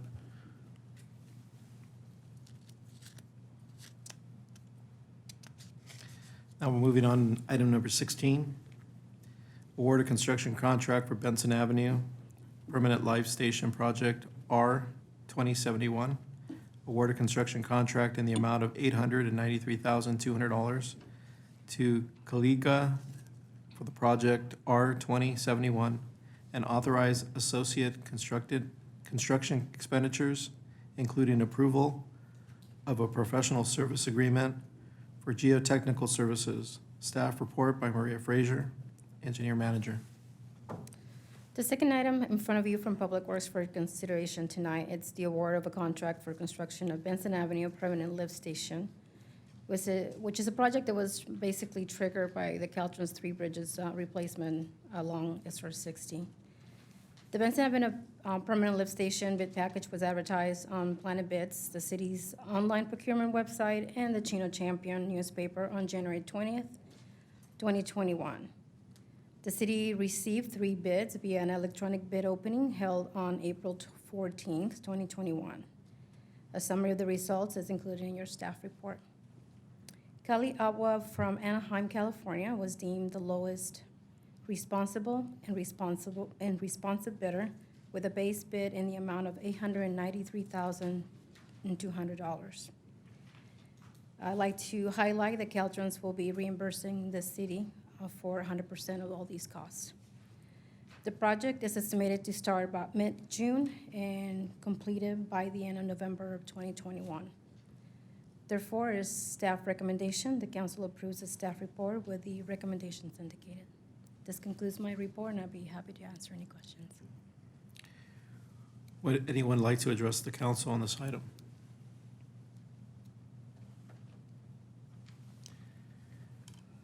Any council person wanting to make any comments or questions?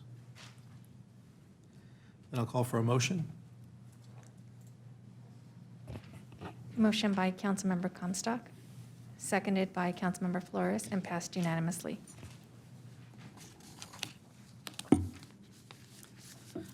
Okay, now we're going to the mayor and council reports. And item number 17, District 2 vacancy nomination. It's to nominate and approve Planning Commissioner Walt Pocock, the appointment to the City Council seat, District 2. Thank you, Mayor Pro Tem Lucio and council members. Unfortunately, the mayor wasn't able to attend tonight's meeting, and she apologized for her absence. But she did prepare a staff report for council consideration. As the community's aware, we mourn the loss of Councilmember Mark Hargrove, and that created a vacancy on the council. The government code gives us 60 days to actually fill that vacancy, either through an appointment or actually have a special election, which would take place in November of this year. We received cost estimates to host an election, and those costs were $249,000 to do so. And that person, whoever was successful in that election, would have to run again in November of 2022. Because of the amount of time, the council provided direction to staff at our last council meeting to move forward with an appointment. And pursuant to our municipal code, the mayor makes a recommendation, and it's up to the city council to ratify that.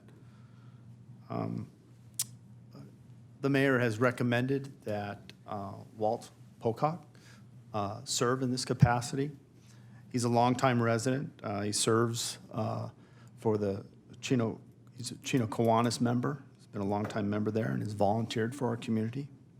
He served for the Community Services Commission for 6 years, and he currently serves on the Planning Commission, where he's been there for 21 years. So certainly he's well-versed on the process and the activities of the city. And as such, the mayor recommends that we appoint Walt Pocock, and he will serve the term, provided that the council ratifies this decision, till November of 2022. And he does reside in District 2. That is also a requirement. And then it was also important that the mayor noted that whoever that she did appoint, which in this case Walt Pocock, that he understands that the intent, he doesn't have any intention of running, so that in November of 2022, when the seat is up, it provides a level playing field for those that are interested in serving the District 2. And for those in our community, just so you know, the District 2 is located in the northeast portion of the city. With that, I'll turn it back to the council for considering this ratification of Walt Pocock. Thank you. Okay, do we do this on just a verbal vote, or do we vote on the machine? It would be a motion and a second to ratify the action recommended by the mayor. Okay, I'll take a motion to ratify Mr. Pocock. Moved by Councilmember Comstock, seconded by Councilmember Flores, and approved unanimously. Congratulations, Walt.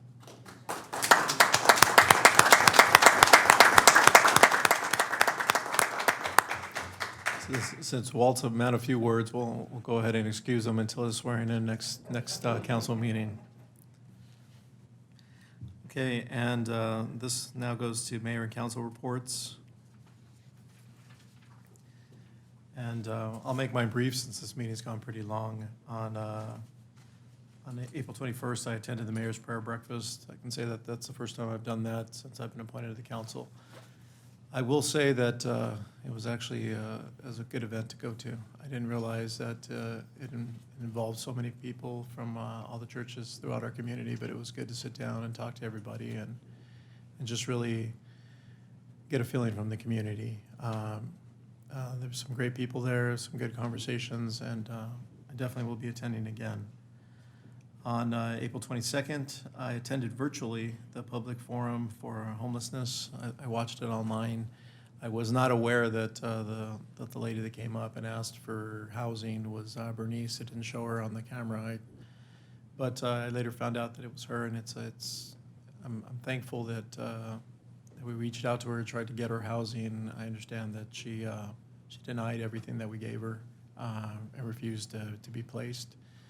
And I will have to give it to our staff that was out there for a couple hours trying to convince her to go ahead and accept the services. But apparently she led us to believe that she wanted to receive services, but then at the very end decided not to go.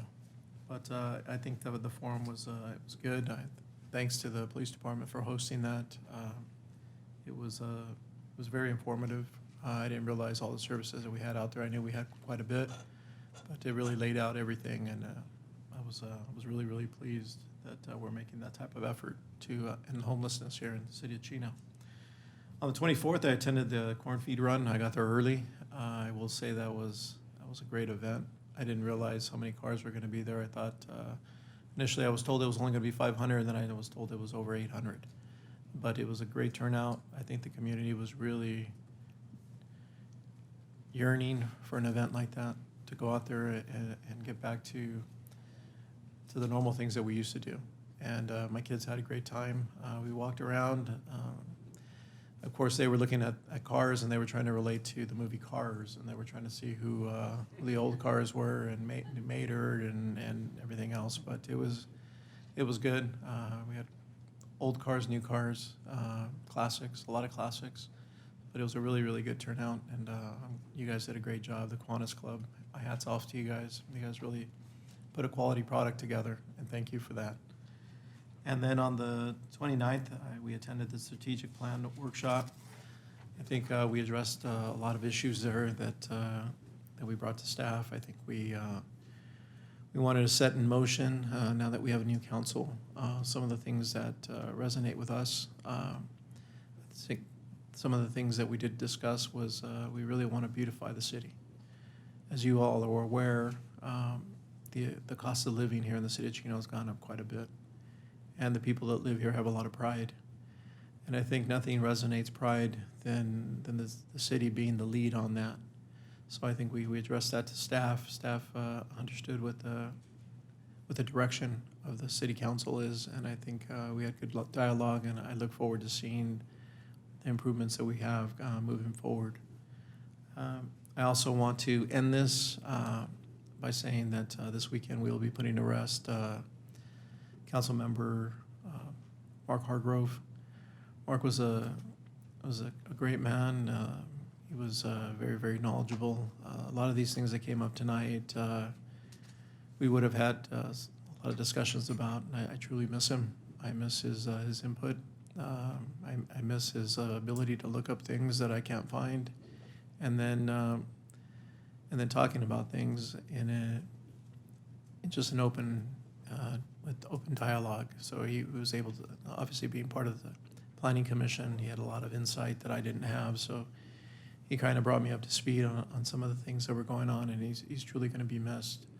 Unfortunately, I won't be able to attend his services. I'm flying out, and I'm going to go watch my daughter graduate from Baylor this week. So as a result, I won't be there, but he's definitely in our prayers. Terry's in our prayers, and like I said, I'm truly going to miss him, and that's all I have for today. And we have item number 18 for Councilmember Comstock. Community support contributions is to approve the Community Support Fund contributions in the amount of $250 each to the Chino Police Explorer Program, Chino Pop Warner, and the Hope Resource Center. Councilwoman Comstock. Thank you, Mayor Pro Tem Lucia. Yes, I'd like to ask this council support for the $250 contribution to each of those programs. As you know, the Police Explorer program is near and dear to my heart. It's where I started my career, which led me ultimately to a long career with the Chino Police Department. The Explorers, it's a great program, and those Police Explorers donate hundreds of volunteer hours a year at different civic events. Of course, I haven't been able to do it lately because of COVID, but I think that's a worthwhile cause, as well as the Chino Pop Warner. When I think of Chino Pop Warner, I don't just think of the football players, but I think of all the cheer team members that come out to Pop Warner. And as we know, that was retired Mayor Yates, a program near and dear to his heart. And I'm looking forward to the day we can get Pop Warner back out there and the cheerleaders out there. And then the Hope Family Resource Center, I like you, Mayor Pro Tem, became inspired by the presentation of staff at the Homeless Forum, and just wanted to make sure that we can, provide sustainable clothing, food, medical service, and different things to such a good resource center that I think it could be a role model for other cities to emulate. So with that, I'll end my comments. Thank you. Would anyone like to address the council on this item? Then I'll call for a motion. Item moved by Councilmember Flores, seconded by Councilmember Comstock, approved unanimously. You have any more comments? Okay, Councilmember Flores. Oh, for my report, I'm sorry. Yes, for your report. I apologize, sir. Yes, on April 22nd, I attended the public forum on homelessness as well. I think you covered it quite well, Mayor Pro Tem. I was very impressed with the amount of resources there are out there made available by not just our community, but our staff, and just the collaboration between the PD, the county, SWAG, just different entities, and particularly the students, the homeless students. So it was very, very nice to have a front row seat to the good work that our community is doing to provide for our unsheltered population, as well as the abundance of resources and the compassion that we put into try and reuniting people and just giving them those resources to begin with. So my compliments to staff for a job well done on that night. On April 24th, I attended the opening ceremonies for the Chino Corporate Challenge at Ayala Park. I was pleased to be a part of the opening ceremonies, even though it was lightly attended. It was still a nice event. And Councilmember Flores and I got to hand out medals to the 5K winners, so that was a lot of fun. Speaking of good turnouts, later in the day, my dad and I attended the corn feed run, which has already been mentioned here. Walt, I know you were fundamental in bringing that to this community, along with the support of Kiwanis, and boy, what a good event that has proven to be. Just a great turnout again for that, and nice to see people back here at City Hall. On May 26th, I attended the Community Services Commission meeting in person here at City Hall, in addition to the monthly review of our programs that we continuously provide. Staff provided a great presentation to the city about our tutoring program, our after-school tutoring program for students, particularly in a time of COVID where it's been difficult for parents to get tutoring, and its success, more importantly, and how it's grown. So that was a really neat presentation. We also honored the service of Chairperson Bernice Gray. Bernice has served on that commission for many, many years. She has decided it's time for her to step down and retire, and we're certainly going to miss Bernice from that assignment. So we all thanked her and honored her that night. On April 29th, I attended the Strategic Plan Workshop here at City Hall. Mayor Pro Tem Lucille commented on it. It was a great opportunity for council and staff and members of the public to get together and talk about the vision of the council, our image, and not just our image, but priorities that we would like to set, not just in the short term, but for the long term in order to plan for our future. There was a lot of members of this council that did a great job for doing that for many years, and now there's a lot of important decision-making and heavy lifting for this council to do now in order to plan for the success of this community moving forward. And as Mayor Pro Tem Lucio has mentioned, not just with vision, but economic development, accessibility, and a lot of things that we had a great discussion with that day. So the mayor was recommending that we have more of those. I look forward to them monthly as we make progress on those. So I thought that was a great meeting. Throughout the past 2 weeks, I have spoken to several residents in the preserve about just truck route violations, and I have assured them that I've conveyed their concerns to both the city manager and staff. I was actually happy to hear that trucks and truck routes and different things came up during our strategic planning session as well, and a longer-term vision to bring, hopefully a longer-term plan to address those issues as we move forward as a community, because trucks certainly are going to become more of an issue for our community as we move forward, not just here at our local level, but surrounding us as well, because as Ontario and the communities around us continue to develop, we're going to see more and more trucks traveling throughout our community. And then, as I previously mentioned, on Monday, May 3rd, I met with the city manager and our city engineer, Dennis Rawls, at the Spectrum Shopping Center to discuss several subject matters that we discussed here this evening. And that concludes my report. Mayor Pro Tem Lucio, thank you. Thank you. And so I moves to Councilmember Flores, item number 19, community support contribution, to approve community support fund contribution in the amount of $500 each to, is that UTS? You choose. You Choose, Positive Youth, No More Locked Doors, Chino Neighborhood House, Chino American Little League, and Isaiah's Rock. Thank you, Mayor Pro Tem Lucio.